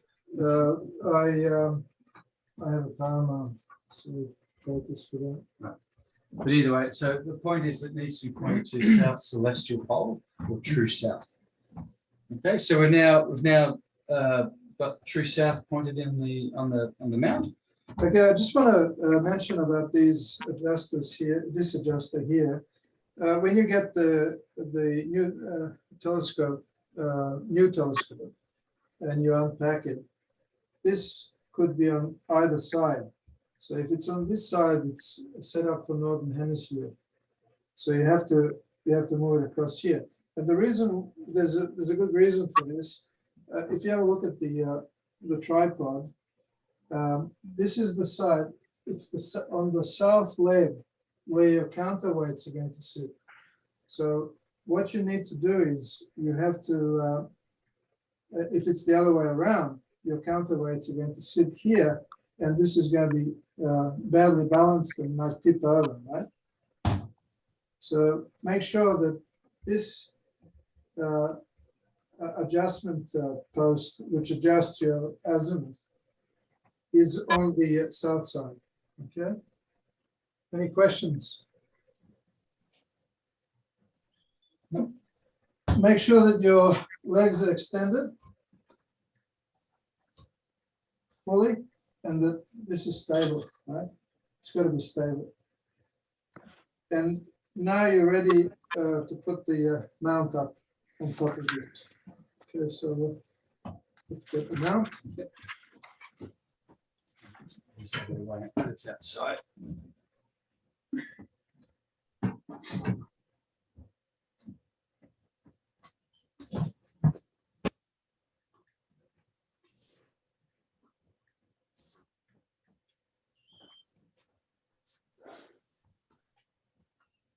Yeah, now, you can see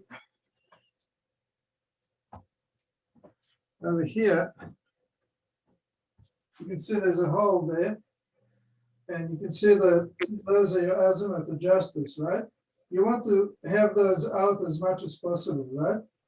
Make sure they don't fall off. Have them out as much as possible, because that allows you to adjust your azimuth, coarsely adjust it. Okay? So now, plug this up here. You're right. Okay, there we go. And we make sure that it's nice and tight.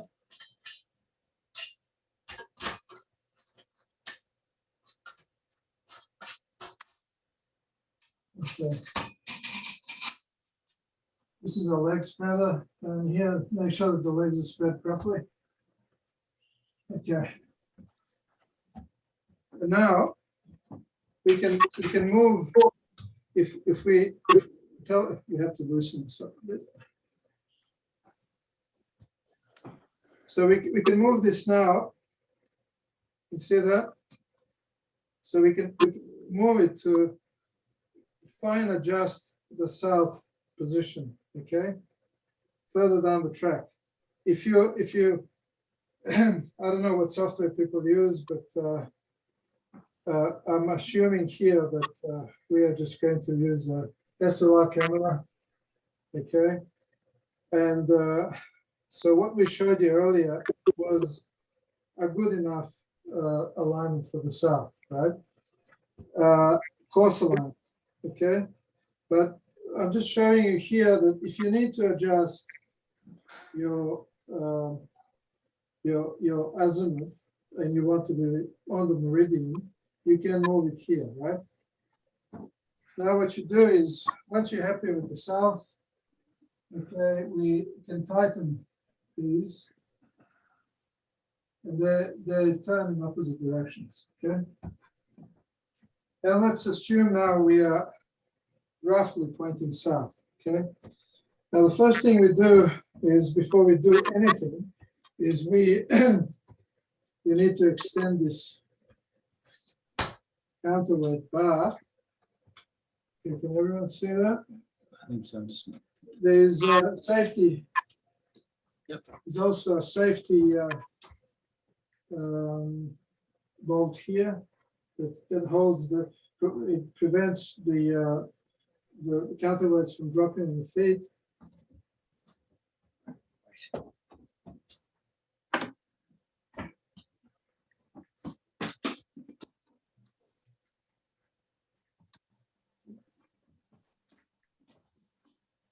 Very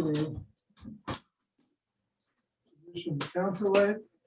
Make sure the safety is on.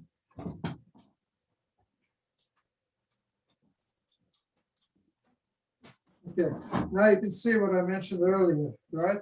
See this leg here? It balances the weight of the telescope, right? So that it can't tip over, right? I've seen many telescopes tip over if the counterweight is on this side, especially if the telescope is a little bit heavy. Now, what we need to do is we have to adjust the levels, right? Now, I'm not going to do the other one, right? You've done that already. So what I would have done earlier is, and I don't want to do this to David's telescope because his mount, because he's balanced it already. But what you do is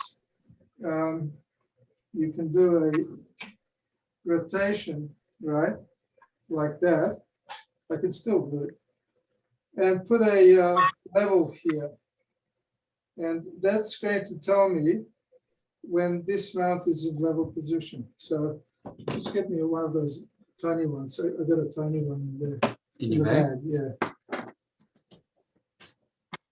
I can actually move this to the other side so you can see it. Okay, here's a level. I can put this here. Okay, and I can level this telescope. If I tighten it now, okay, now what I can do is I can set these circles here to 90 degrees or whatever. This is going to be a RA, so it's going to be either 16 or 6, 18 or 6. Yeah.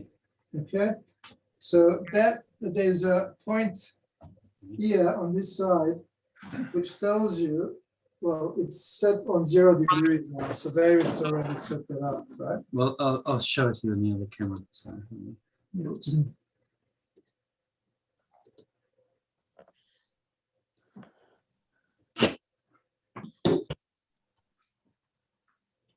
actually, oh, I don't know if you can see it, but there's a little lever there, little arrow.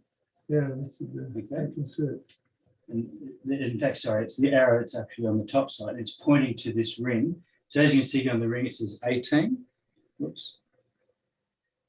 Oh, you may be able to see because of the light.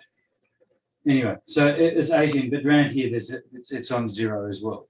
So it's just 90 degrees from 0, right? So now what we do is when I loosen the RA axis,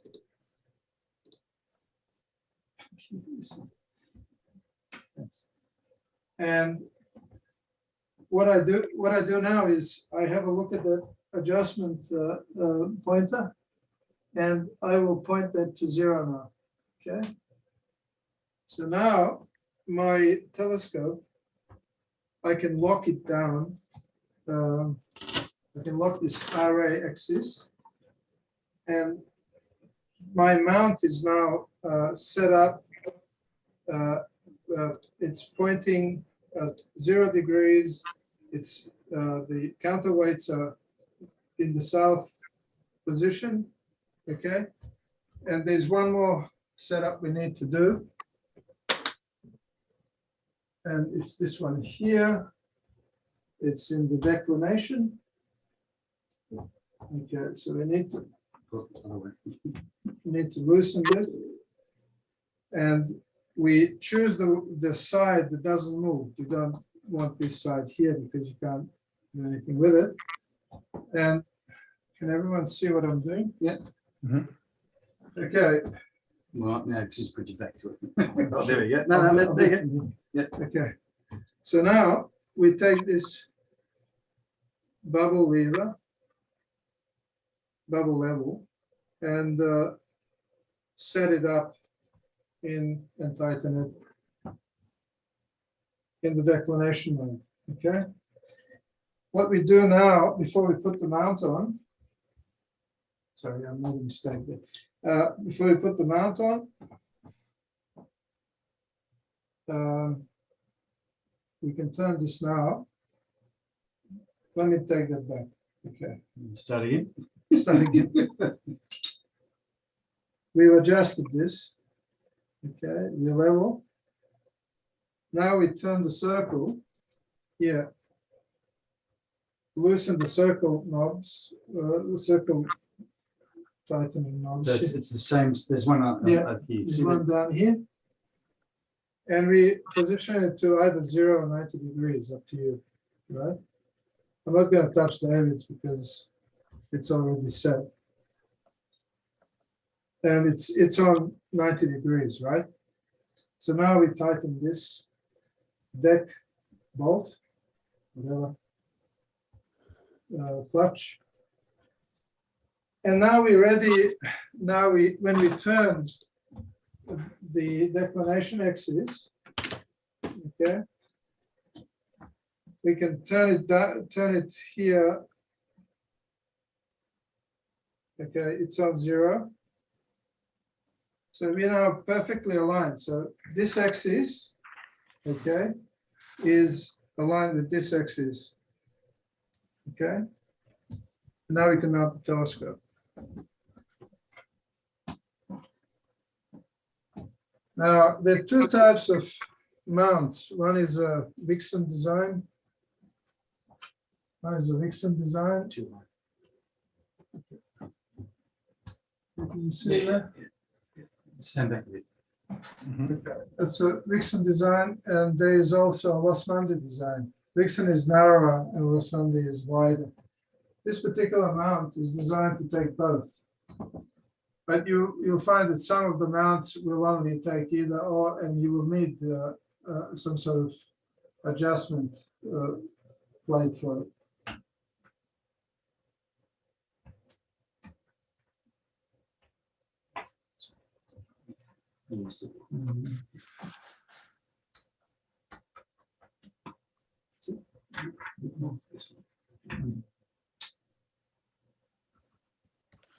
Okay. Now, what we need to do is we need to balance the telescope. Okay. We already have everything, and I didn't want to go through the other bits and pieces because we've gone through it earlier. But the first thing we need to do is now is balance the telescope, make sure that it's balanced in both RA and in declination. So there you go, that's not balanced, right? It's too heavy here, so I have to move it forward. Still too heavy. And there we go. That's about right. If it stops, it's still a little bit too heavy. So I have to move it. That's perfect now. Okay. So it's balanced in RA now. We need to balance it in declination as well. Okay. So we need to loosen this. Oops. So it's high pitch heavy, right? Okay. So we need to move it forward.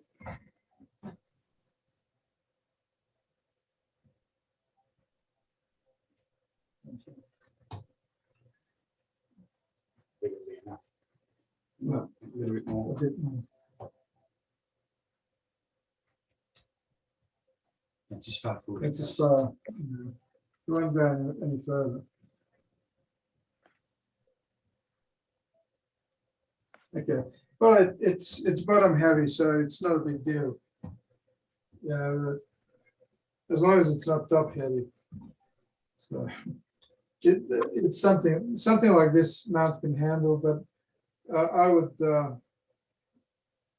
I'm a bit more pedantic. I would get rid of these and do, have a different a different configuration for this.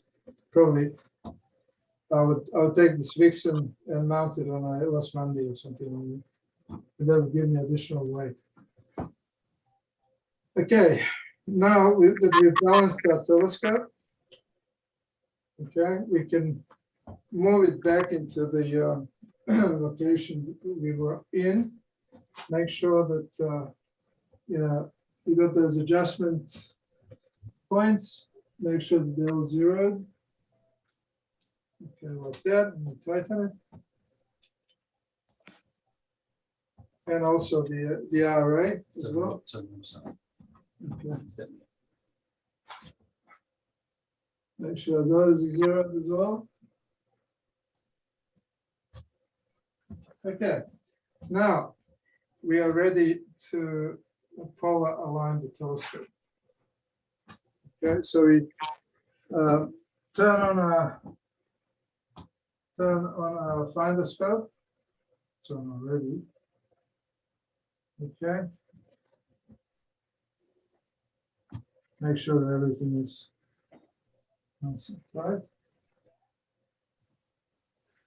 Okay, so the first thing we need to do is do a 2-star alignment. Okay, with this particular, but let me finish assembling.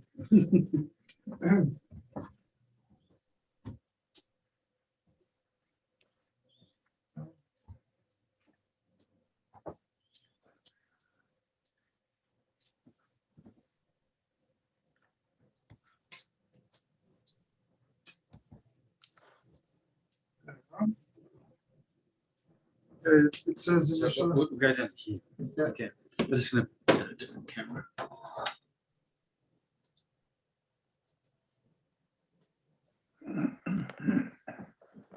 It's, can you see that? It says EQ mode, which means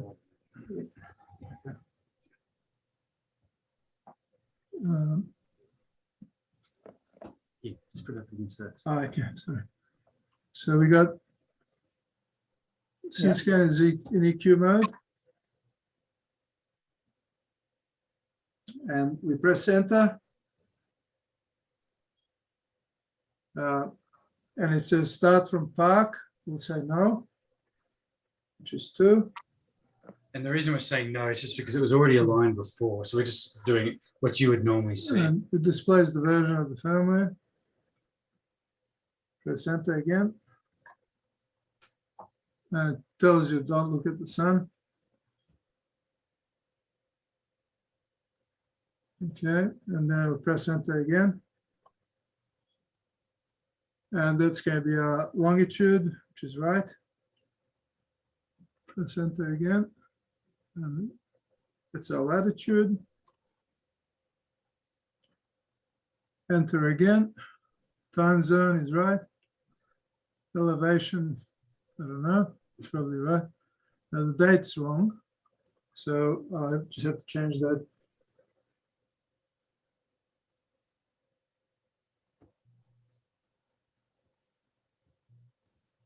And that's today's date. Okay, we press enter. Time is wrong.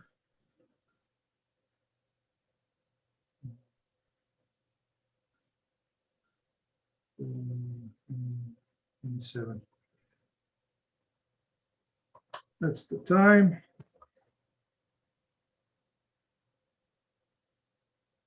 Okay, press enter. Daylight saving is on, yes. Begin alignment, and yes, I'll press 1. Okay.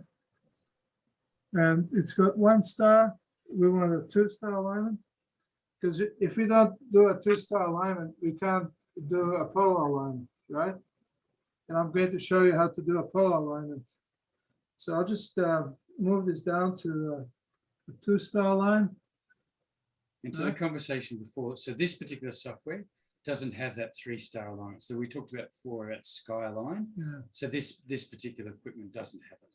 So again, it's just an example of how each different environment or scope will have a different setup.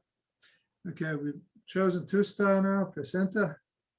And it says, I think your first star should be Sirius. Why not? Sirius is pretty bright and it's up there. So press enter. And the mount will actually move to where it thinks the Sirius is. Remember, we went through all that process of getting the mount to be aligned from vertical and horizontal perspectives. So now it moves the way it thinks the Sirius is. Now what we do is, You might find it easy. yeah. No, I don't think so. No. We have to look through. And remember what I told you earlier about having, extend these legs as long as much as you can. So now we look and for Sirius using our finder, right? And I move these adjusters now.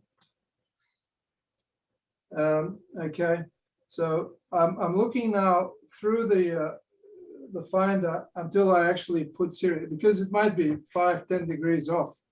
Okay, so I move using these. I will now move to the position of Sirius until Sirius is in my finder scope. Okay, now I can increase the rate here. I can increase the rate by saying rate there and then selecting the number to move it faster. Let's say 6. Okay, so rate, oops, rate is 6. And now again, I can move it till it's on series, right? So it's moving at rate 6. I can hear it. I don't know if you can hear it. And once I'm on series with the finder scope, now I use my reticular eyepiece. Where's the, can I have the reticular eyepiece for this? Yeah.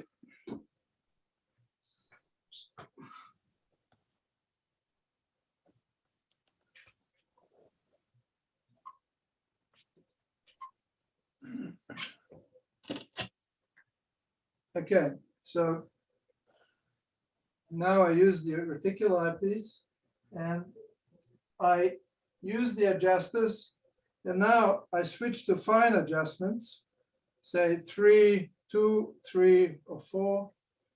In terms of the rate. I use in terms of the rate, I usually use 3, right? So you go rate 3. There it goes. And then I use that for fine adjustment. So I look through the reticular eyepiece now, and I'm on series, and I can see it, it's just there, but not quite there, right? So I use these arrow keys to adjust series until it's right in the square, right in the middle, right? Like you saw it in the video earlier, okay? Once I'm happy with that, I press enter. And now it says, okay, I got the first star. Now I want you to move to a second star. I'll put it back. I see. Now I want you to move to the second star. And that's Akana. Can everyone see that? Okay, so I press enter. And the mount will guide the scope to Akana.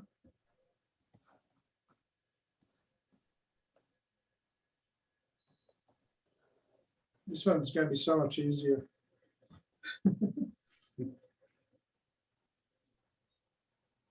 Okay, now I'm looking at the red dot finder using my adjusters.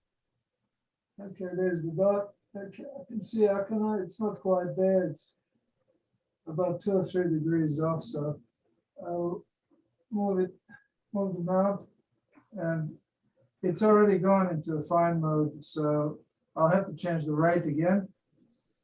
Rate 7, say. It's quite a bit off. There it is. Okay, now I can change the rate to say 3 to fine adjust it. There we go. I've fine adjusted it on Akana and using my finder scope. Now what I do is I switch the rate again to 2 or 3, rate 2 or rate 3.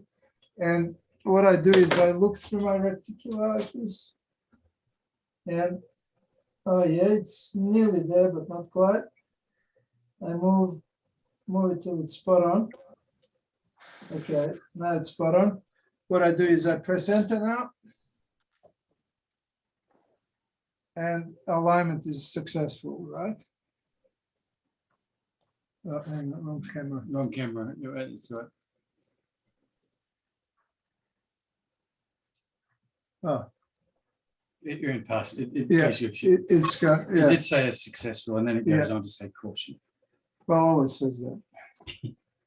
And it tells you basically how far off you are, okay? So it will use these parameters during the polar alignment mode. So yeah, so put that back up again. So what's actually showing here is so when we set up, it was saying it's south, and then what we've now done is we've gone through and we've adjusted the telescope and said, okay, so this is actually where the stars are. So it knows that it was set up presuming at South Celestial Pole, pointing directly south. But what it's now managed to work out, because now it knows where the stars are, the stars went exactly where it should have been. So it's now worked out the actual mount is not pointing perfectly south. And this is now a measure of how far that's out. So the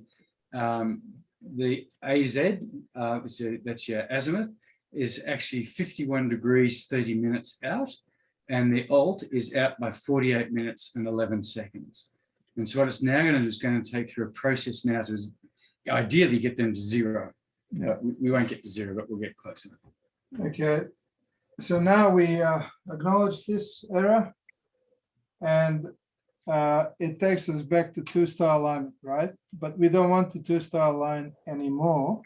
What we want to do now is do a polar alignment. So I'm going to select the polar alignment.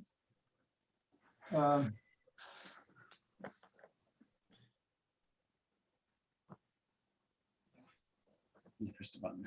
No, three-star polar alignment. Here we go.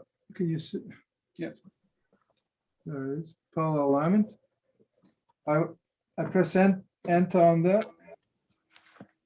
Okay, and it says, well, Sirius. Okay, why not? So we'll polar align on Sirius. I press enter, and it takes us to Sirius, where we think Sirius is. And it's Lewington.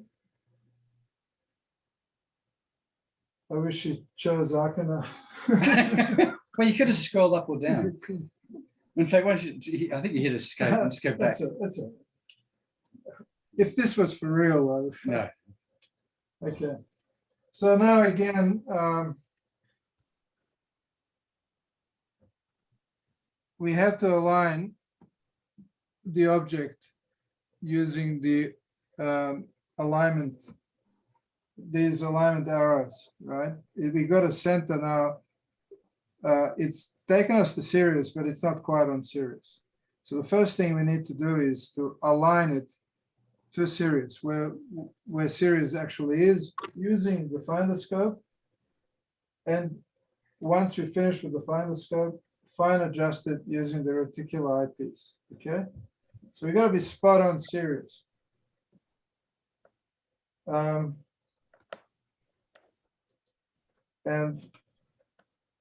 once I'm happy with that, I'll just press enter.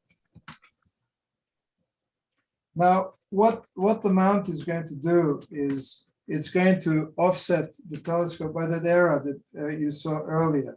Okay, and in this case, it's 48 degrees, which is the declination. So it's going to do declination axis first. So these are the adjusters for declination here.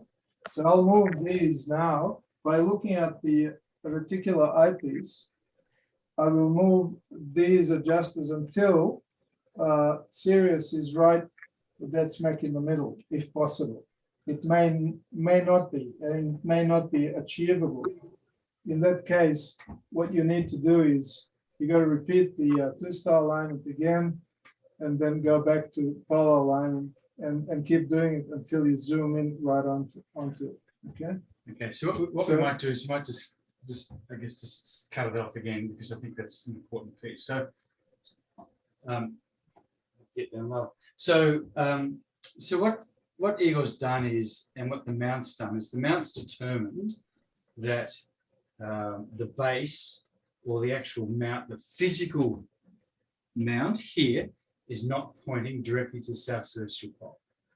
And so that error rate, which was there beforehand, is a measure that, which we talked about before. So what we're now doing, we've been using the software to control where the mount points.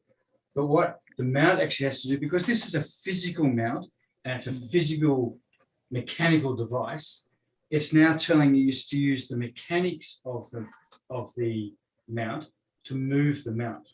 So this time around, we don't use the electronic controls, which is all up above the mount. We're actually adjusting the physical mount below. So just to let. So in Sydney, basically on 34 degrees, does everyone know the position of the celestial pole at their locations? Yeah. No, I'm looking at the camera. Look at the camera. In Sydney, it's roughly 34 degrees. Okay, northern beaches or Terry Hills is a little bit less than that, being further north. and it's 151 degrees east. Yeah, so if Okay, we took this so- mount, we've set it up for here, we now took this mount to Terry Hills, because we've now moved it on the Earth geographically, the mount will now have to change because either the latitude's different or the longitude's different. And hence the physical mount adjustments not only affect the ground's different and not as level, you have to adjust those. Well, if you're anywhere in Sydney, you don't have to, well, you have to fine adjust it because you are, due to cone error, due to not being perfectly level with the earth, you always have to adjust this. Yeah. And that's what this is telling us to do. So we're adjusting the declination first, and then the next step is going to be azimuth adjustment. Okay, so it's those two bolts at the front that need to be adjusted that push the telescope in that direction, right? So this is, the meridian goes like that, right? This is meridian around where everything needs to be aligned with in order to be able to track what's in the sky. And of course, we got the other declination. So this has to be at 34 degrees, and meridian needs to be spot on, pointing north-south. Right? And that way, as the Earth turns, the telescope is tracking the Earth with that perfect alignment. So now if I press enter to that, it's going to slew off now where the error for the azimuth is. So now I'm using these bolts. See, it tells you. Maybe I should use the other camera. No, sorry. So, okay, so it's the other way around. So altitude, we're doing altitude now. Previously, just reverse your thinking, okay?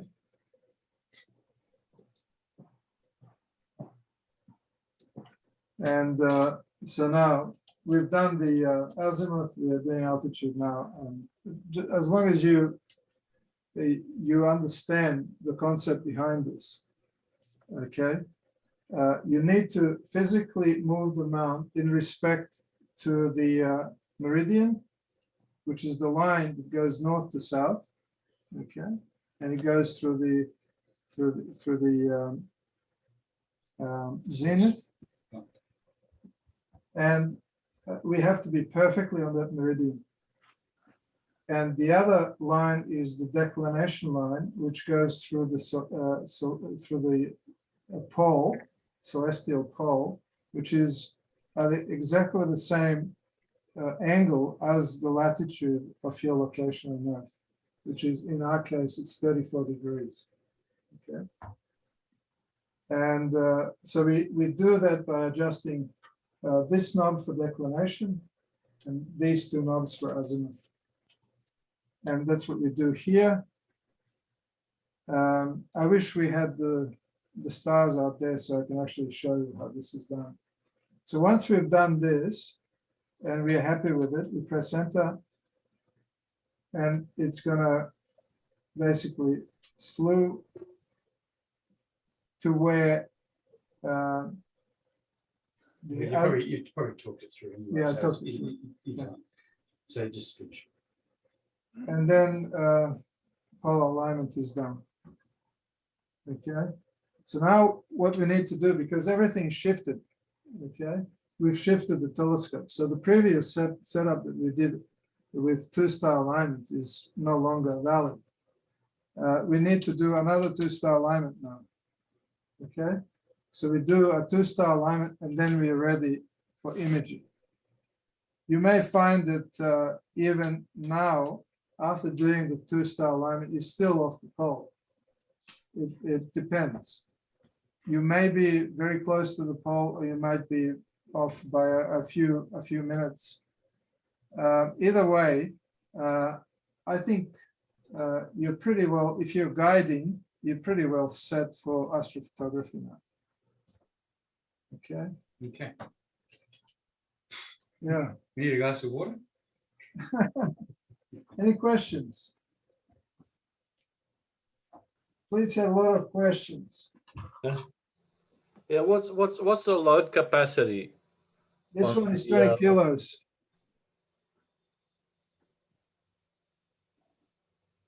You there? John, did you hear that? Yeah, sorry. Yeah, Yeah, so the answer is, so this particular mount will hold 20 kilos. So this is quite a large mount. And there was another question from James, which is about whether this would hold the 6SC and so forth. So yes, so the normal tube that this would hold is a lot bigger than the 6SE. Or in fact, I would normally run an 8-inch on this, or a large refractor, which is a very heavy glassed mount. So this is probably referred to as actually one of the workhorses of the industry. This mount here.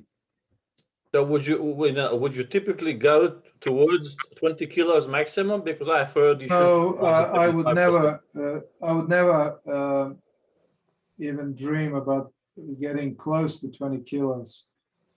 I would say for this particular amount, not more than about 15, 16 kilos. So about 70%. Yeah. So if you read up on the nomenclature, they generally say, you should look at 50% as being the maximum load. But by the time you put 50% up on the tube, but then you got your camera and your filter wheels and guide scopes and all the others, then maybe you're approaching it. So that 70% limit is with everything. Okay, but generally the tube, you probably want to aim around 50%, and the other objects which you put on will take up more weight. And the counterweights don't count, of course. Yeah. No, that's right. No, they don't. It's only payload weight. All right. Thanks for that, Igor. James, I think that also answers your question as well.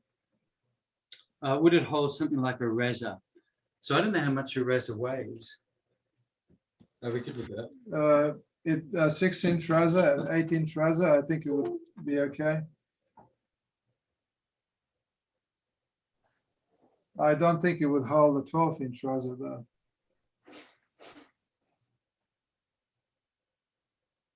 Okay. Any other questions? All right. Any other questions? So people, you can just obviously send them through in the chat room, or just get on the phone. No. Okay. All right. So everyone, what we're going to do now is just going to actually see if we can take a photograph. So we've got we've set this particular mount up with ability. So this is a so it's got a Canon mount here, which happens you can get a Nikon or anything else, and it's a basic. We forgot to show the iOS. Oh, okay. So this just goes to a normal 1.25, and so this will just bolt onto the front of the camera, and this will actually just slide in with the eyepieces. It does all the normal focusing as the others. Oh, okay. Okay, so it's the normal Canon mount in this case. You've got the red screw at the top. Just line it up like that, and just click it in. So there's nothing different. And that just goes on. Just take this off, and we just put it in the mount. So what I have to do, I have to disengage the drive here so that sorry. Yeah, that's right. pointed at that.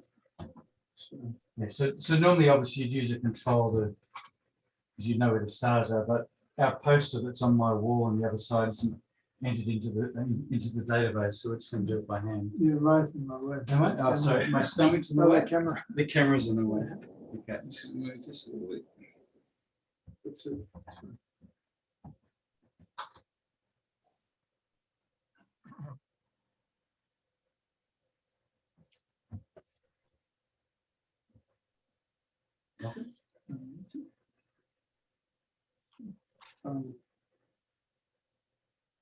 No.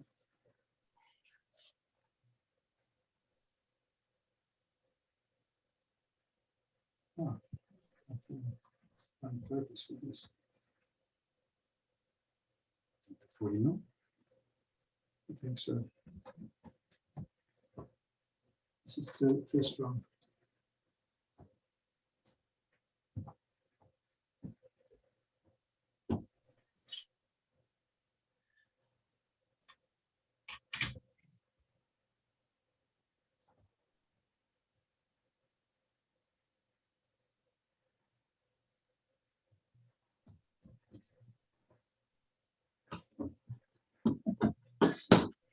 Okay. Oh, as I was saying, all right, sorry.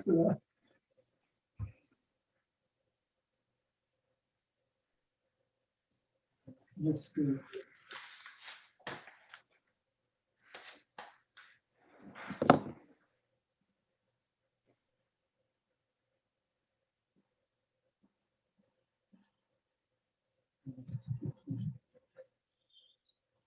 Turn the light off for tip.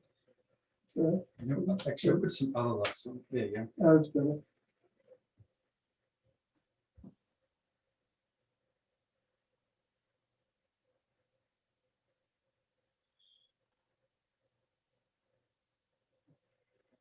Okay. Now we Lock this. look everything.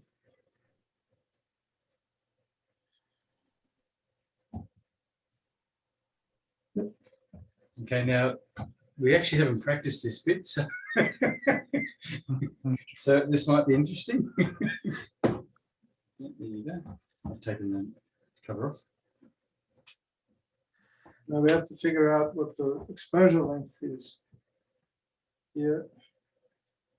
And I'll just move it to manual mode.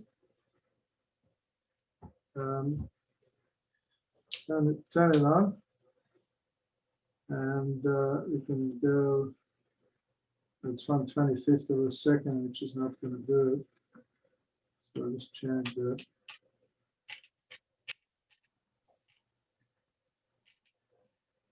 Uh, 4 seconds. No, that'd be too long. 2 seconds. Okay, so the camera fits in the where the eyepiece used to be. Just to make sure. It's probably hidden. So, yeah, so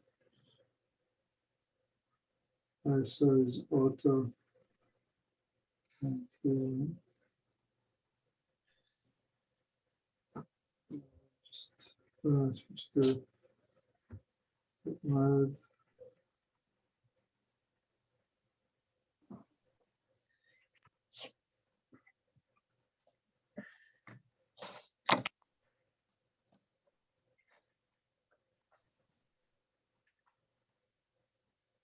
Increase the ISO.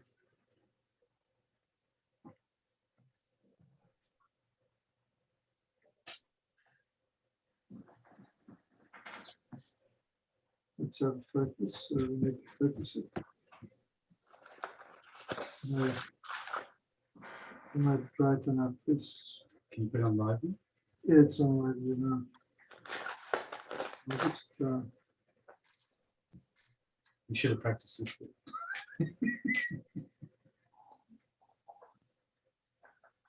speed up. We might. Just a second. Okay. Having worked at it all night long, we want to get this photo. Yes.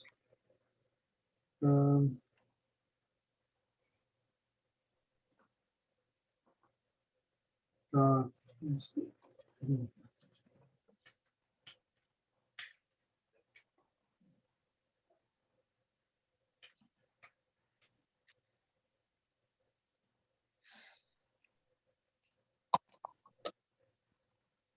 Yeah, now I think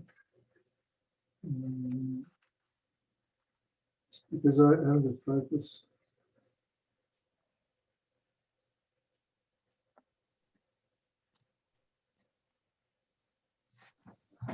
It's way too Right. bad. I think what we might have to do is take this out Direct through it. and go direct through it. Yeah. I'll hit progress.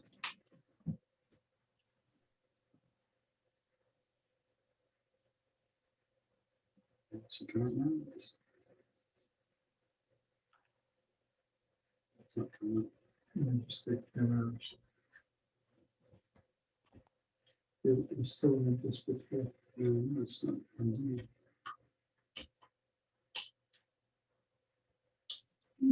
Oh, there it is. There's another one. Okay. All right, so now.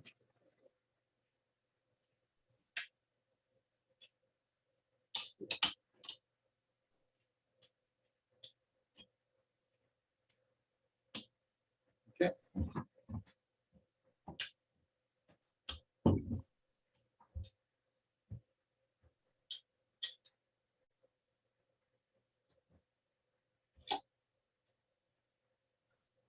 Aha, it's better. I can see the wall now.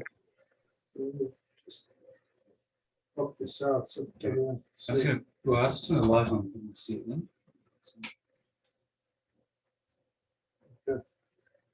So I don't know if they can see this. If you swing around this way, I'll be able to put this one on.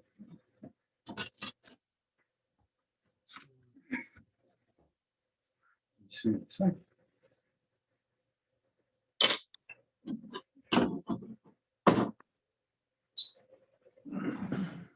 That's basically the focus is.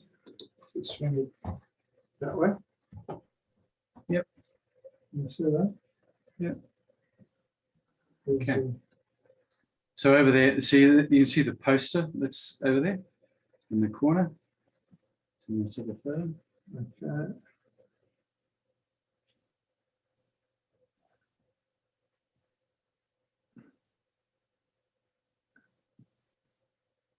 Did you turn it off? Or did you press the? Oh, it's taking exposure.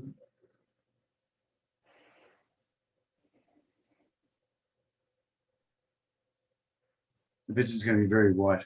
But I think we're starting to lose people. We might have to. That's a big photo. Yeah. Ah, So way too long exposure. So we need to cut that down. So was that just 4 seconds or 2 I'll seconds? just quickly.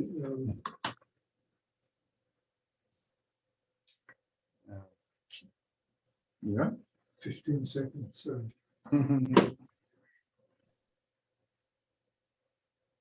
there you go. I'll do another one. Huh? Yeah.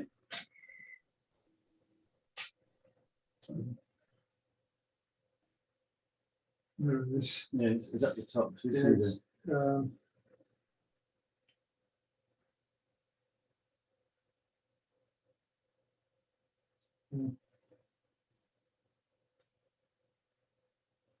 you keep pressing the one on the bottom. Oh, I see. have to zoom in. It's too bright. So 1 second. Maybe.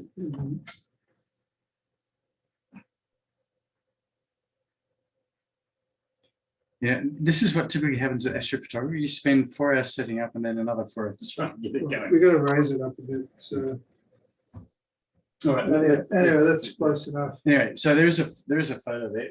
Where is it? Here. So here. I'll block out that bright bit on the bottom. I don't know if you can see it. No, you can't see it. All right, so there is a short photo there anyway. All right, we'll attach it and we'll send it out to everyone. Yeah. Let me do another one because. All right, well, I'll do the wrap up while you get one Yeah, going. okay. Okay. All right. So where's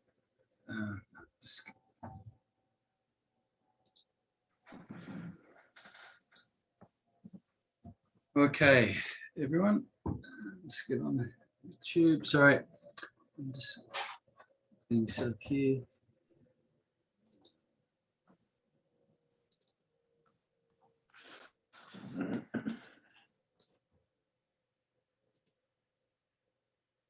Okay, so what we've been through tonight is we just did the setup of the German equatorial mount.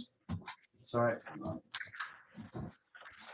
The German equatorial mount. So that's basically what we did. So hopefully everything that you can see on there really relates to the conversation we've had tonight and what Igor has taken us through. We couldn't take the photo of M42, of course, because we because of the cloud, of course. So now we're in the so this is what we've there's a picture. oh, there we got one. All right, I'll just flick it over. We got all the planets in one shot. All right, I'm gonna bring it up.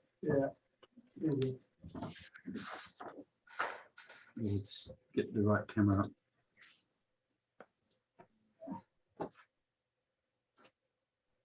No, it's still too bright. Maybe do it that way. Oh, it's the glass reflecting. It's too bright. It's too bright. Maybe that camera will do. All right. Well, sorry, everyone. We'll keep working on that. I'm going to just turn this.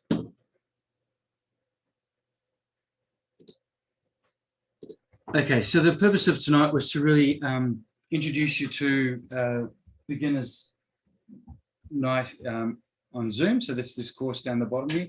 So the whole idea is about the theory of what's going on. If you need more, then as we talked about before, you can actually watch the video again. I'll send you a link. It'll probably be a couple of days by the time Zoom will process it. Might come back tomorrow. And so that's, you can watch the video again. You can come along, obviously, again to another one of these if you wish, ask different questions. The whole idea now is you've learnt the theory. So what you've done is you now listen to the basics of how it works. And what now needs to do is you actually track it and doing it actually beginner's night in the field, which is actually out in the field.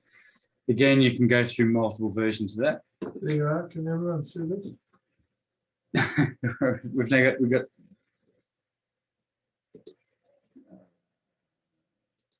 sorry, we've got a different camera. Oh, there we go. So there's the photo. Okay, so we got that done. All right. It's not the best. But it's a photo now. So what we do, there's a few of us who teach or run courses down at Calix, which is actually a Royal Botanic Gardens. And whenever it's a rainy night, so they might have 100 people there. And so what we do is you get a big poster, we stick it up on the other end of the wall, and that's actually what we've done tonight. We've got a big poster and it's down at the other end, and that's what we're taking a photo. So, so the whole idea is you see beginner's night on the Zoom. What we're now recommending is you go out to the field and practice this. We then think that over a period of some, say, 3 to 6 months, you now need to come along to members' night. So if you need to become a member, come along or run your own nights in your backyard. The whole idea is just practice now. So you've got the basics, you just need to now put it into practice. There will be what we call a new astronomers group, and there'll be different modules. So we might do a module on, say, astrophotography. We might do something on guiding, which is part of astrophotography. So there'll be multiple modules that we'll run through. And of course, there's your own research, like all of us who've sort of got to, I guess, my level and Eagle's level, has spent time on YouTube or on Google, just asking questions on websites. There's Cloudy Nights. There's another one called Ice in Space, which I think I mentioned on one of the other slides. But you should think that this is a journey that's going to take you 3 months to, pardon me, 6 months minimum till you get to this point where you've got enough experience to, just to do it repeatedly and, with confidence each time. I still now, even now, I will go out to the field and I will have a bad night and it just doesn't work because I've just forgotten something or I've connected them, the cables up in the wrong order or something like that. It just takes time and just practice. Anyway, and so what we're suggesting in about 12 months time or so, 6 to 12 months, you probably should think yourself that you're able to, be confident enough to get an astronomer's NSAS certificate. So this is really be able to point to and name 10 objects in the sky. So A Crux, Southern Cross, M42, the Orion Nebula, the Large Magellanic Cloud or the Small Magellanic Cloud, etc. Be able to align to and track 5 objects. So if you're obviously using a go-to scope, that would be predominantly using that. You wouldn't do that with a push-to scope. That's more of a sorry, just doing something here while I'm talking. That's what I was doing, man. That one. Sorry. Okay, sorry. And then if you're into astrophotography, then you should be looking to take 2 photos of quality that's commensurate with your equipment. So if you've got, if you happen to own a Hubble space telegraph, then we'd expect your photographs to be pretty good. If you're obviously got something that's less than that, then the quality of the photo would be suitably aligned to that photo. But that's I guess the expectations we'd like to set that people you should think about in terms of what you'd be looking to do. So moving forward, it's really just about practice. You've probably learned the basics. Look at the video again. We'll send you the link, and just it's about practice. Come along to the members' night. So join up to be a member. You're allowed as a visitor to come along to the members' nights once, but then once you pass that, we would expect you to become a member. Talk to club members. I mean, you'll find me out in the field. You find Igor out in the field. You find other people. And that's just how you learn. It is something. It's very interesting hobby. And as one of the other things which is great is actually field trips and star parties, and these can be a lot of fun. So we had a couple of years ago, we had a star party in the Hunter Valley, and that was a lot of fun. And we designed it particularly around partners. So the whole idea is you come along with your partner if you have one, and spend some time out there in the field. So we had lots of cheese and wine and biscuits on that event, which is a lot of fun. So I guess that's it for the night. I'll just sorry. So where's the camera gone? All right. So sorry, everyone. So just thank you very much, Igor. Thank you for your time. So thank you. Are there any final questions that you'd like to ask? The 6th of March, is that a beginner's night in the field? 6th of March is a beginner's night. It is, but it's actually already booked out. So the next one, which there's some available seating, is April. I think it's 3rd of April. When I last looked, there was 6 slots available. And I know someone was trying to book today, so there's probably 5 slots available. Any other questions?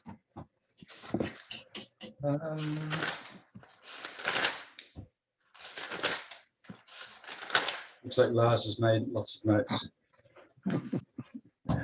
Okay, so how does an iPad work with cellophane on it? Right. Okay.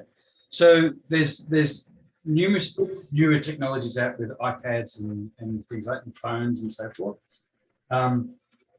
What we're showing here is really the traditional hand control unit. I personally have used an iPad for a little bit. I found the control unit that came with that to be more consistent. Some of the problems that came out with an iPad was you might just actually hit the screen and everything moves. The iPad might shut down because you've got it set on a minute's power, and then all of a sudden you lose all your alignment data because it's turned off. So, but there are some great technologies out there you'll see out in the field where there's one in particular which has got a vertical screen, and you can actually use your finger on the screen. It looks amazing. So different technologies, we use iPad, iPhones, and so forth. All perfectly valid. You should just do the ones which feel comfortable for you. As I said, personally, I'm actually more into deep sky astrophotography, so I'm taking photographs of things which are way off in the distance. So I'm more likely to set up a computer and set up a base and then go from there. Whereas an iPad is probably, it's great if you've got family around. You can say, hey, look, here's the Jupiter, or here's Moon, or things like that. So they're all different. So Lars, did I answer the question or not really? Yes and no, but I was just thinking with putting the cellophane on top, Yep. Can you still work on the screen? Right. No, so the cellophane over the top won't work. There are apps that you can get which actually turns the screen a red hue. In fact, your normal iPhone has that capability. So I think if I press this 3 times, my screen should go red. There you go. So you can set that up as well on an iPad. It's just part of the color filters, I think it is. And you press it 3 times again, it goes back again. Okay, so you don't need to worry about the red filter, red cellophane. So I just happen to have programmed it to the left, that button. But the iPad, I think, works the same. Right. Other questions? No? All right, look, everyone, look, thank you very much for your attention. We hope we help. We actually quite enjoy it. We get to a couple of blokes in a shed, you know, what could go wrong, you know, and playing with telescopes is always going to be fun for us. Sorry about the weather too. You know, I wish we could take some real photographs, and hopefully beginner's night in the field will prove otherwise, and might be able to show you some real photographs and perhaps even show you how to align your own telescope. Yeah. So everyone, thank you very much. So from myself, David, and Thank you very much from my perspective as well, and it's been real fun. okay, we're going to go get a beer. All right, thank you very much, everyone. I'll send you out a link to the recording and the slides. I think you already have, but I'll send that out again. All right, everyone, thanks very much. All right. Thank you. Bye-bye.